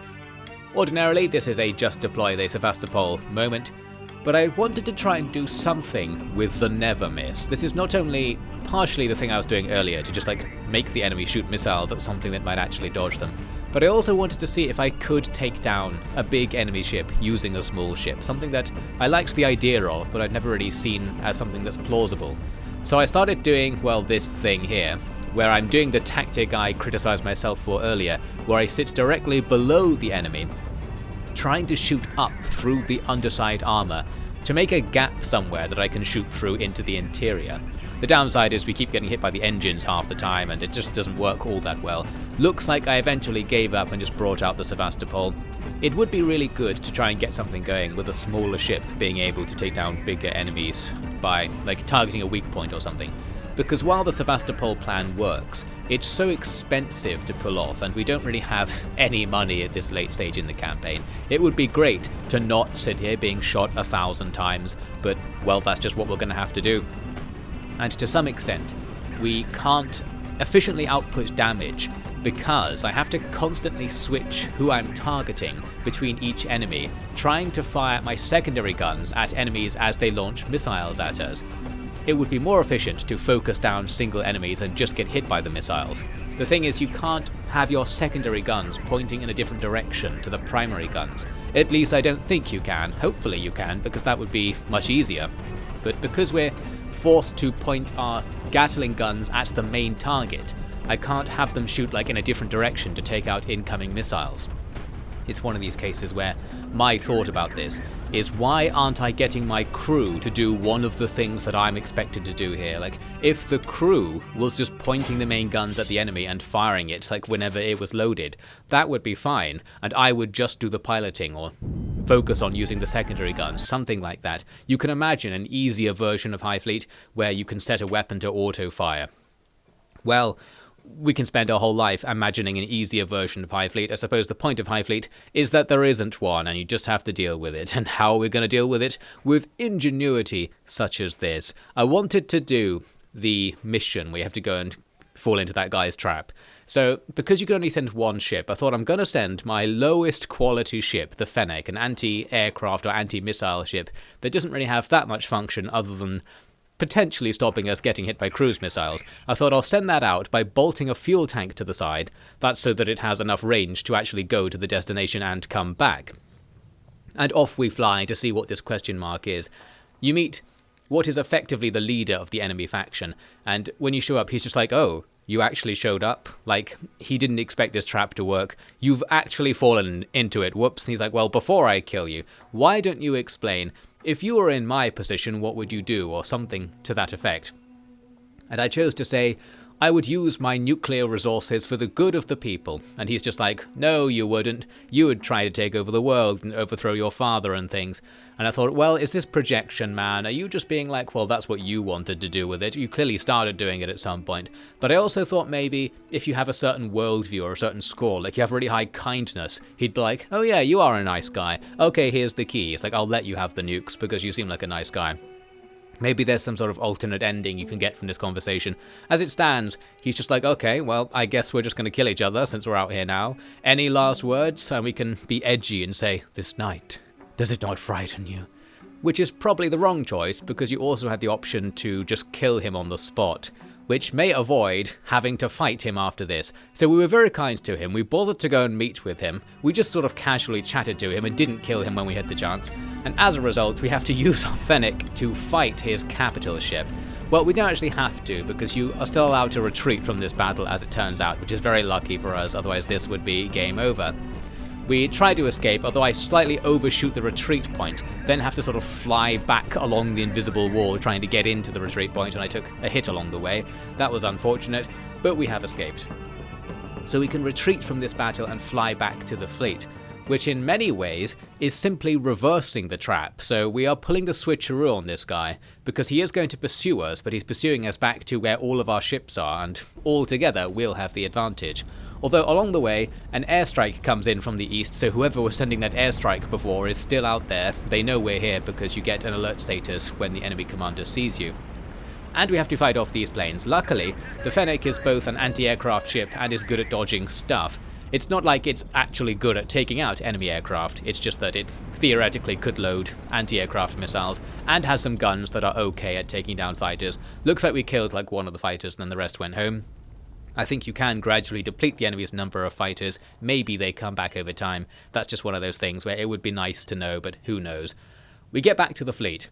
We have no money, so I finally decided to go back to the ask for help thing and discover that this guy will just give you some money. We've got maximum alliance with this guy, so we could have been doing this like ages ago.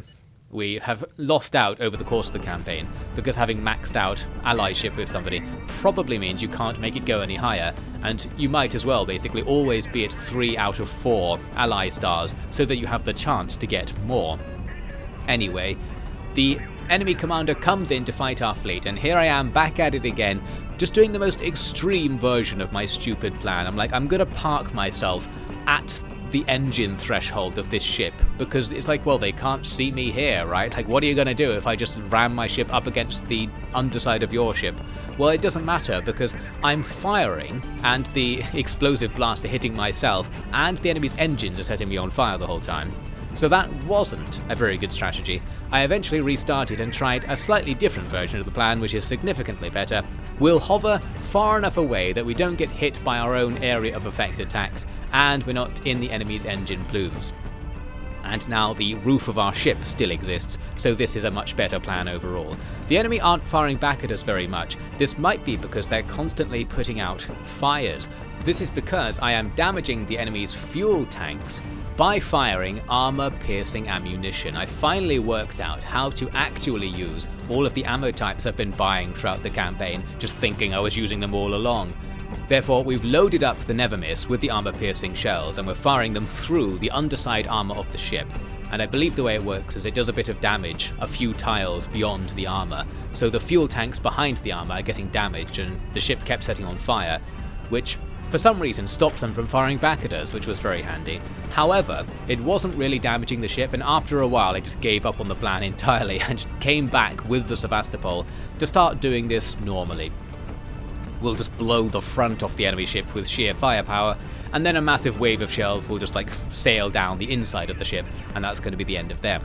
But again, it would have been so good to get that working with the Nevermiss plan, because we would have saved tons of money, essentially. Now I have to land the Sevastopol and fix its side again, because we were taking fire just as much as we were giving it. We do a bit of that, and then we move on, because I need to get over to that fuel place. On the way there, we once again are going to set off the alarm. We've got to a point when it seems we can't attack towns without the alarm being raised. Or maybe once again, because the alarm was already partially raised, it was easier to raise when we attacked here. I don't know how the game works, so I don't know what the rules are. All I know is that I'm failing. I can't tell you why. I'm sure you could tell me why in the comments. It's something where, like, because I don't know what the problem is, I can't learn from it, so I'm just going to make the mistake over and over again, because I'll never know what the problem actually was. Especially if you mix in the fact that maybe you're just supposed to always get caught towards the end, like some more meta considerations like that. There's like, I've got a problem. Is it a problem I'm supposed to have? Like, is this avoidable? And if it is avoidable, what's actually causing it? Is there anything I could do to avoid it? Like, how would I go about finding out how to avoid it? Ideally, in a very difficult game, you also want it to be easy to know why it's difficult, that sort of thing, like what it is you're supposed to be doing differently. Like every time you fail, you come away with a new idea for what you should do differently to not fail next time. Well, Highfleet is a bit like that, but probably not enough. I don't want to make any sort of general comments like that anymore. What I'll comment on is I'm sucking real hard right here. Once again, the never miss is not living up to its name and it's causing issues. It's just very hard to hit anything in Highfleet, as usual. This ship is especially hard to use. We're basically sniping at the enemy, and sometimes it looks like these shots are going really close, but just not quite. Doesn't help, of course, that the screen is black in combat, but we do eventually win. Need to land and put some legs on the Geparda here, so we're just about going to add legs to it so that I can then actually land it and put more parts on it faster. What we're really here for, though, is to get this fuel, and this is the key fueling of the campaign, because if I can get all the fuel I just bought on board, I will be able to go to the final destination from here. So we're theoretically just one stop away, or 0 stops away even. Although I do want to stop at more places on the way, because I want to spend the rest of my cash getting more components, trying to make it, if possible, so that all of my ships are operational, especially the Geparda, which has been out of action for a while. I would like to go into whatever the final battle is with everything.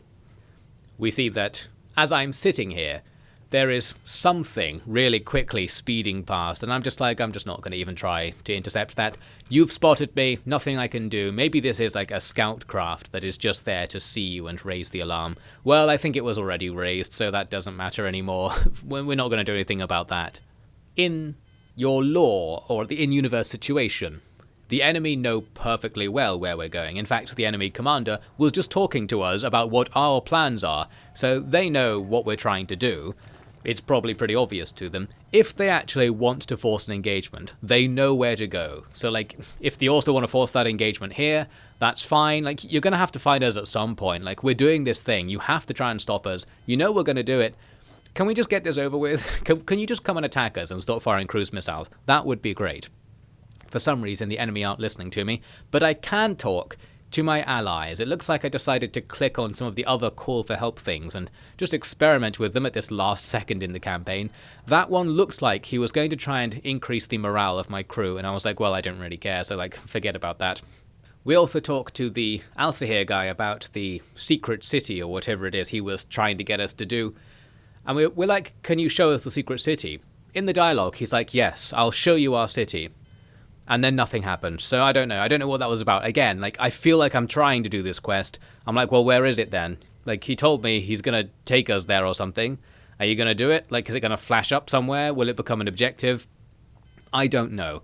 It feels like we're so close to discovering some kind of secret right here, but I still can't see what it is. They needed to make this a bit more obvious.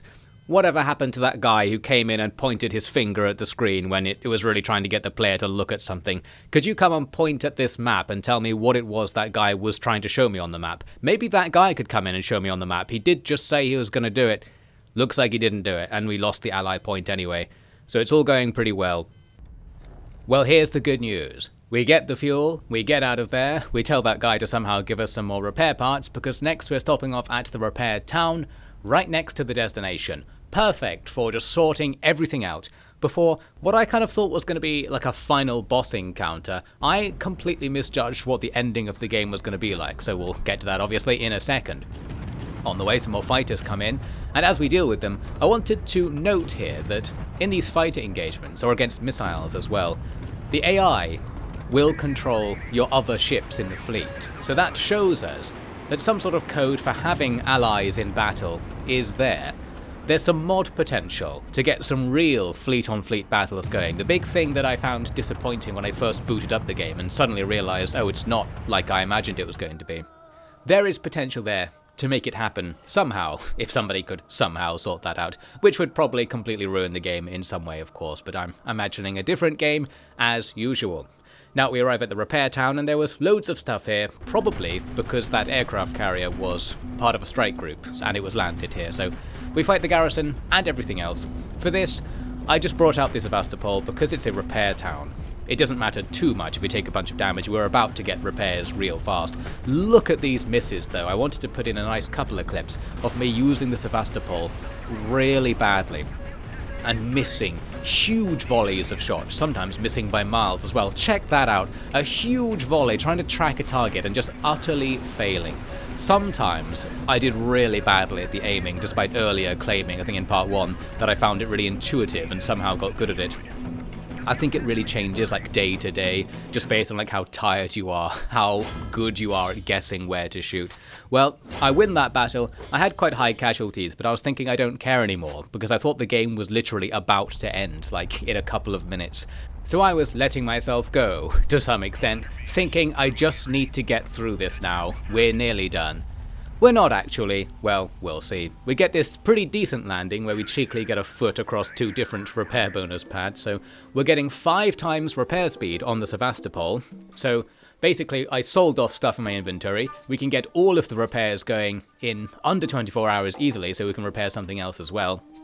We're going to be at relatively full strength for the quote-unquote final boss. I had these sort of imagined expectations for what would happen when you got to Khiva. I expected there to be a massive fight you'd have to do. The other thing I expected was for them to try and do something slightly different. The specific thing I was thinking they would do would be to have a really long map that was covered in anti-aircraft guns on the ground, and you'd have to fly through a gauntlet of missiles to reach the destination.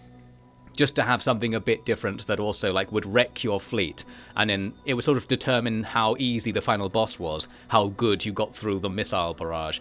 That was my completely imagined final boss. Surprisingly enough, this random thing I made up isn't it. In fact, it's not really happening at all right here. You just do a normal fight to take Khiva, because the final boss type thing happens after this. So my hope, I guess, that the game would end here is not going to pull off. I was sort of really tired and exhausted, just thinking I just want to finish this now. Because I think I had been exhausted by the uncertainty. That's perhaps a good way of putting it, not quite sure.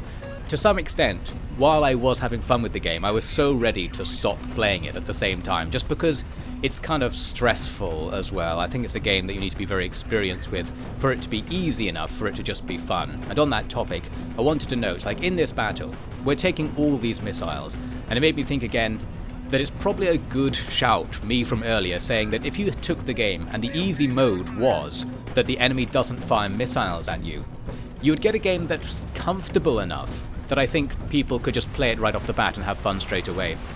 Because there's still plenty to dodge, plenty to do, but it would be significantly easier if there was one fewer thing to think about. So we're not even really thinking about balancing difficulty in terms of the numbers in game, just in terms of the number of things the player is required to think about simultaneously. Bringing it down makes thinking about everything that is there already easier. You'll get better at it. I think I mentioned this before. Anyway, it was looking at this battle, made me think that as well. We're getting hit by so many missiles. I just thought, easy mode, give me only the damage that's not the missiles. That would be fine. It would be fine if easy mode was easy. Yes, now we're getting somewhere. We're beginning to learn what the words could mean. Well, we've captured the town. And what this does is trigger the end game. We've captured a whole bunch of nukes in this place. Originally, part of the plot was we're coming here to shelter from the end of the world. But I think that part of the plot's sort of drifting away, because the real thing that happens when we get here is that because we've captured the enemy's nuclear arsenal, the guy's oh, I guess they won't let us just take this. And they're right, they would rather just nuke the nuclear arsenal with their other nuclear arsenals than let us also have a nuclear arsenal. And we should have seen this coming, I guess. So they're just going to blow us up. And the guy who killed our admiral and seems to be some kind of traitor, but we let him hang around, he's going to give us this PowerPoint presentation on the situation, which boils down to the rest of the rebel army some of it coming from out of theatre, I believe, is going to show up to stop us taking this place. They've got nuclear missiles with 2,000 kilometer range, which actually isn't very far in the context of the game, because, as somebody mentioned in the comments of my first part, this game takes place on a gigantic planet somehow. Like, the distances involved are way, way bigger than Earth, like more than 10 times bigger than Earth. So their really long-range missiles aren't that impressive. They'll still have to be like one town away from us to actually fire these things at us. However, that this is happening at all is a problem. So the real end game is try not to also get this place we've just captured blown up by nukes. And it explains there are going to be 2 long-range nuclear strike fleets coming at us. However, they can come at us from 4 possible directions that are basically in every direction. So we have to look for them, which sort of turns the tables a bit. Like previously we were trying to be stealthy. Now we have to find the enemy, and you have to stop them from getting within range of Kiva, because they'll just destroy it instantly. And it marks on the map the various towns from which they could probably fire at Kiva. So we have to defend those towns. I thought this was quite fun in principle. Like, yeah, it's really turning things around. It's just going to be very difficult in practice. However, to help us out, the allies you've got, the friends you made along the way, also had loads of ships in their inventories the whole time, as it turns out. Where were these the whole time? And they're going to give you a bunch of free extra ships to help out. So now we have loads of ships and can make multiple fleets. I mentioned way earlier in the first part probably that I eventually discovered you could just totally split your fleets and play the game with multiple fleets. And it was here that made me realise this, because we essentially have to do it to do this challenge, which made me realise I could have been doing this the whole time. As long as you have something to carry fuel for the other fleets, you can have other fleets. And now we have enough ships that are big enough that we can make at least 2 fleets, because we have at least 2 capital ships. I think possibly 3 as well, I don't remember. We have to like poke around and check out the fuel ranges of various things and try to decide what a good composition will be. It's difficult because we don't know what actually is we have to defeat out there. Like, there are some boss fleets coming in, but I don't know how big a fleet I need to send out to stop them.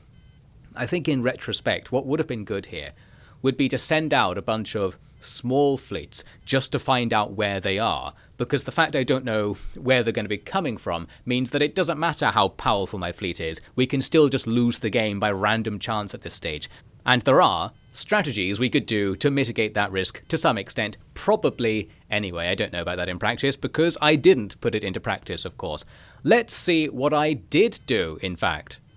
I split my fleet into 2 fleets, and this is where I finally learned that doing this was viable, and you could have done this from the beginning, really.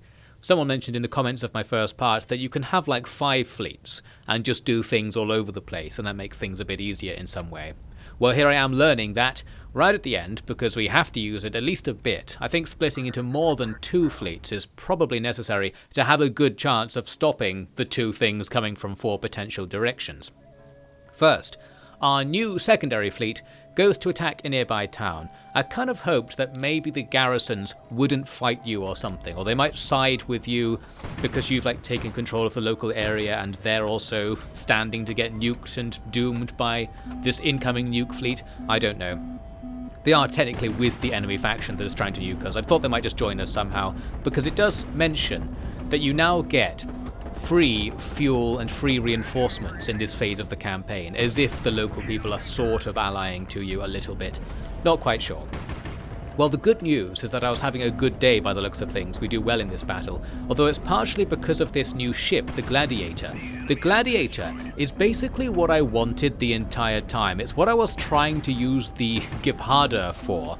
It's a lump of armor, but it has better guns than the Gepard-type ships. So it does more damage and is more useful, and even though I just got absolutely obliterated right there, it definitely performed better. I felt like I was actually killing the enemies with the Gladiator, so I was glad to have discovered that. Again, another discovery coming in too late. Here's another discovery. As we take this town, we're sitting here refueling and such as usual.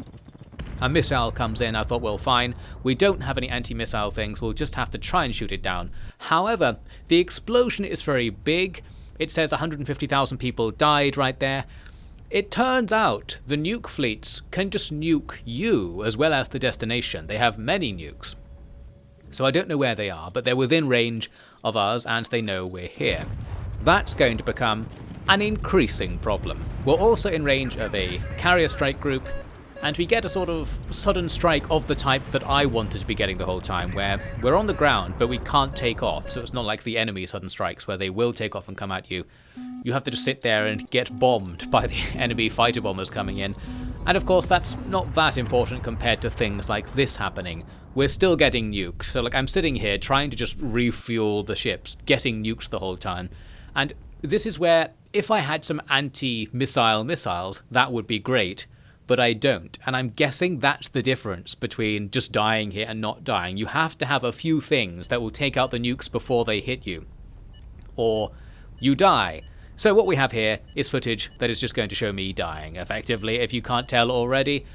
The other group has left Kiva to go to the west. I was in search of an enemy elant, so I know there's something very close to me, directly to my west, so we're going to look for them. However, the secondary group got into trouble because we got blown to pieces so much. I didn't have enough fuel capacity to make it to the next town, so all I could do is partially fly there. And then you can drain all of the fuel from one part of the group into another part. So we have this strike group that's split off from the secondary fleet. It's just the Gladiator, and it has enough fuel to make it to the next town, allowing me to go and capture another town, one of the other places that might be where the enemy tries to nuke Kiva from. So we're still doing the objective here to some extent, but we have taken almost complete losses in the secondary fleet, and we haven't even spotted the enemy target. The good news is that I was having a great time with the Gladiator. Sending it on its own was easily enough to take down the carrier strike group and the garrison of this town. We just defeated them all. So that went pretty well. I'm glad to have found this ship. It's just the Gapada but with like autocannons instead of Gatling guns, so it's not completely useless. It's a bit worse against missiles, but maybe you can dodge them because it's still small and maneuverable. That's the sort of thing, like the quote-unquote upgunned lightning, that you're probably supposed to use to do well in the game. But the phrase, do well, should not be uttered anymore in this commentary because things have gotten pretty bad all of a sudden. Well, basically when the nukes hit, things got pretty bad, didn't they? We've got the Gladiator, and the Gladiator is going to be able to do something here. Because you can now recruit allies for free for some reason. This is what I meant about the locals are kind of helping you, but not always, not quite sure. So we can get some more ships in this new fleet. And what I thought I would do is take a bunch of small ships and strap to them, yes, fuel tanks. The weird thing I did in the first part of this video, the very first customization thing I did when it said, do you want to customize your ship? And I was like, yeah, fuel tanks. Now we can actually do that for a real reason. Strap a bunch of fuel tanks to small ships and send them out to rescue the other ships sitting out in the desert somewhere.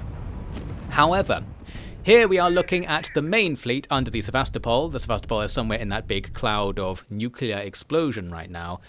Yes, they also encountered the same problem. We got spotted at some point and the enemy just started nuking us. Like, the enemy fleet is right in front of us, I think. We just can't see it because of the radar jamming and because it's nighttime all the time.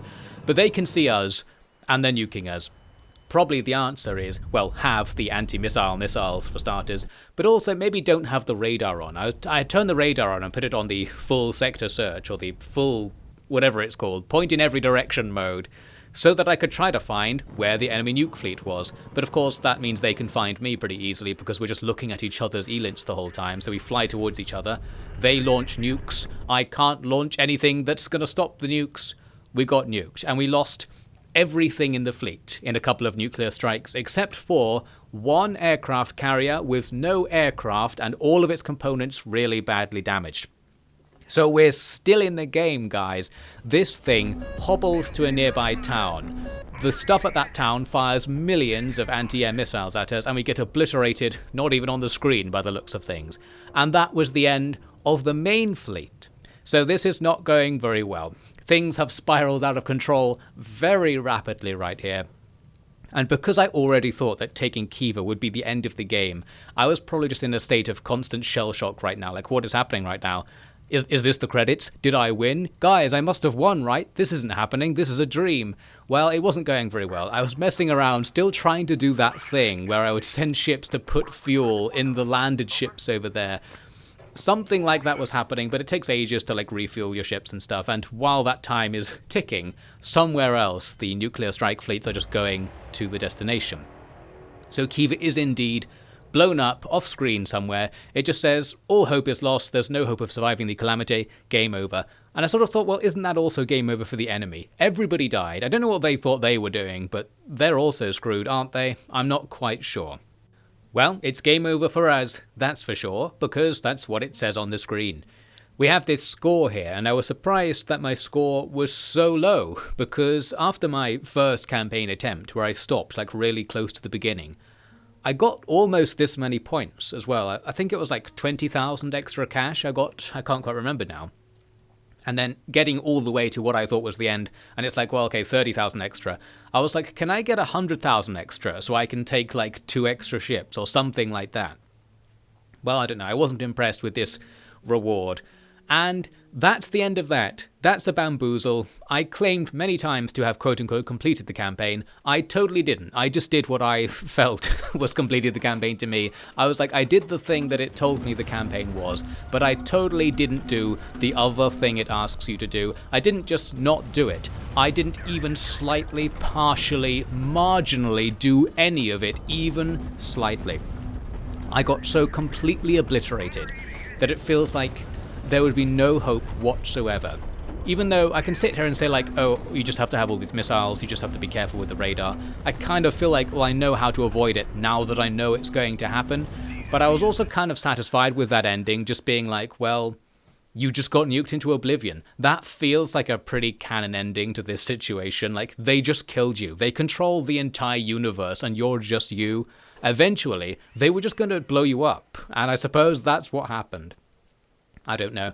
I felt like, yep, that is the end of the campaign. I'm guessing there's a real ending if you actually do take out the nuke things, and the world is saved. We just got the bad ending, let's put it that way. I'm gonna still claim that I completed the game, but I got the quote-unquote bad ending, where there's no ending whatsoever, it just says game over and asks you to start the game again. Well, I'm not gonna do that. You can see what I did do instead, is I tried to design a ship that had the firepower of the Sevastopol while having some maneuverability. And I'm able to do that, but what I wasn't able to do is make a version of it that could land. And I spent a good 20 minutes playing with leg configurations to get a version of this that would successfully land. The problem is it's really heavy, so it needs like more legs than this thing I've got going on here to be able to land successfully. But of course, adding legs just means you're adding something that can be blown off and makes it more expensive to repair. Since you never technically have to land a ship, you could get away without legs, but you'd also struggle to repair it and stuff. Well, I don't know.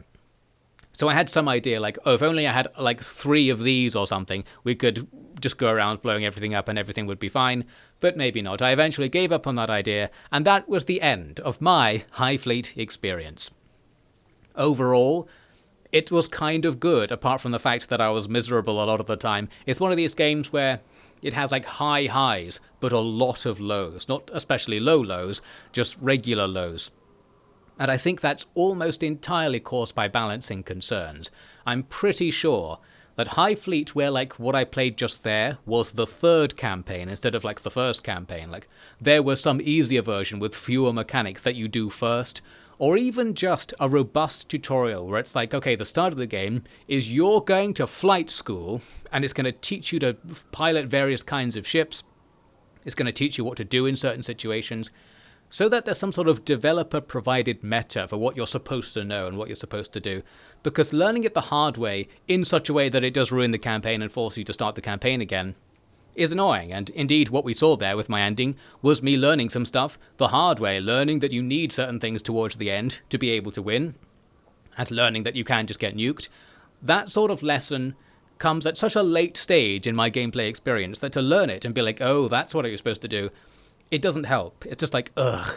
Like, it's not a revolutionary thing to be like, oh, amazing, a breakthrough, I'll do better next time. It's just like, oh, that's what I was supposed to do the whole time. Oh, I guess I'll just go then. Because it took like 10 hours to get to that point. I'm like, I don't want to do that 10 hours again. But you are supposed to, I think, since it was providing you with the money and the incentive to do it again. It's a play it again kind of game. It had that sort of vaguely roguelite-ish feel with the randomly generated maps and the builds you could take at the start to some extent, and just the RNG-based nature of the game. I don't know. I walk away from Highfleet thinking, that was really cool, but what I can't, like, point at in this footage is something where I'm like, here's the part where I was having loads of fun. I sort of walked away thinking, I'm glad I played that. That was an interesting experience, but I wouldn't say like I would want to do it again or anything like that. I feel like a different version of Highfleet would be really good. That's probably the most I can say.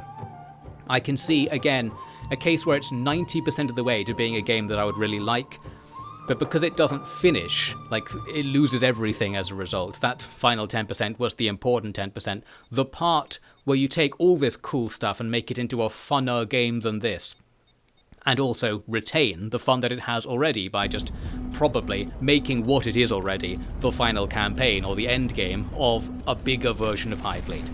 Again, as we probably saw in the credits that I wasn't reading just now, this game was made by like 2 people. I guess it was more than 2 people because a lot of credits went by. Not many people, so maybe we can't put enormous demands on top of them, but I'm going to anyway. Highfleet 2, it should be about giant cars or giant tanks or something. There should be an intermediate campaign before this level of campaign where you're getting nuked and stuff, so that you can just sort of play around with the game and have some fun in a different way, master the mechanics, and then when you start getting nuked, you'll be like, oh yeah, finally, a challenge worthy of me, and not just be like, oh, all my stuff got nuked, and I just lost the campaign after 10 hours in about 12 seconds of gameplay. Guess I'll just go then. Thanks, Highfleet. And that's about it. And thanks to you for watching. This ending to the commentary feels very abrupt to me, and that's because it is, because the game just sort of suddenly ended there. For better or worse? Well, I guess I just don't know what to say. Like, I don't have like a final sum-up thought about Highfleet. I walk away just being like, well, that was that. I guess that is my comment. My comment is, I am inspired to say nothing in particular, nothing grand comes to mind about this game. I feel like I liked it, but I also don't think I enjoyed playing it. Now that is a contradictory statement, but what I'm going to do right here is I'm just going to make that contradictory statement my official statement. So you have to deal with the contradiction. Yeah, here's a game where I was miserable quite a lot of the time, but maybe that was a good thing. Maybe it was a worthwhile experience. I can't prove that. I wouldn't dare release Highfleet and say, here's a game, enjoy playing this. But some people certainly do. It's definitely got that cult classic vibe.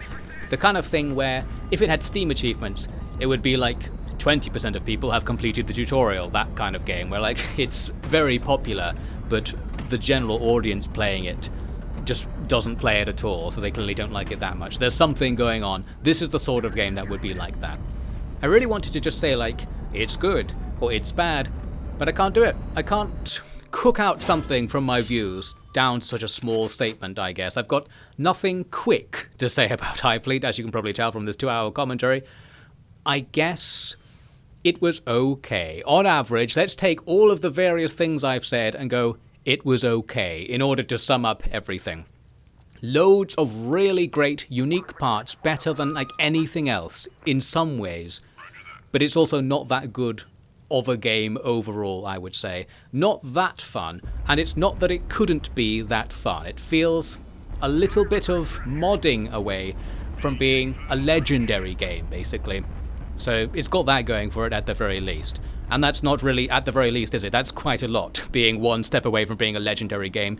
So let's interpret that as me saying it's not better than most games, but it definitely could be, and most games can't say that. Therefore, it is better than most games.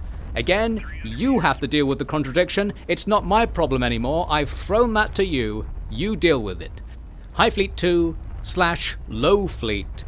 Coming soon, please. Thank you very much. I'm out of here.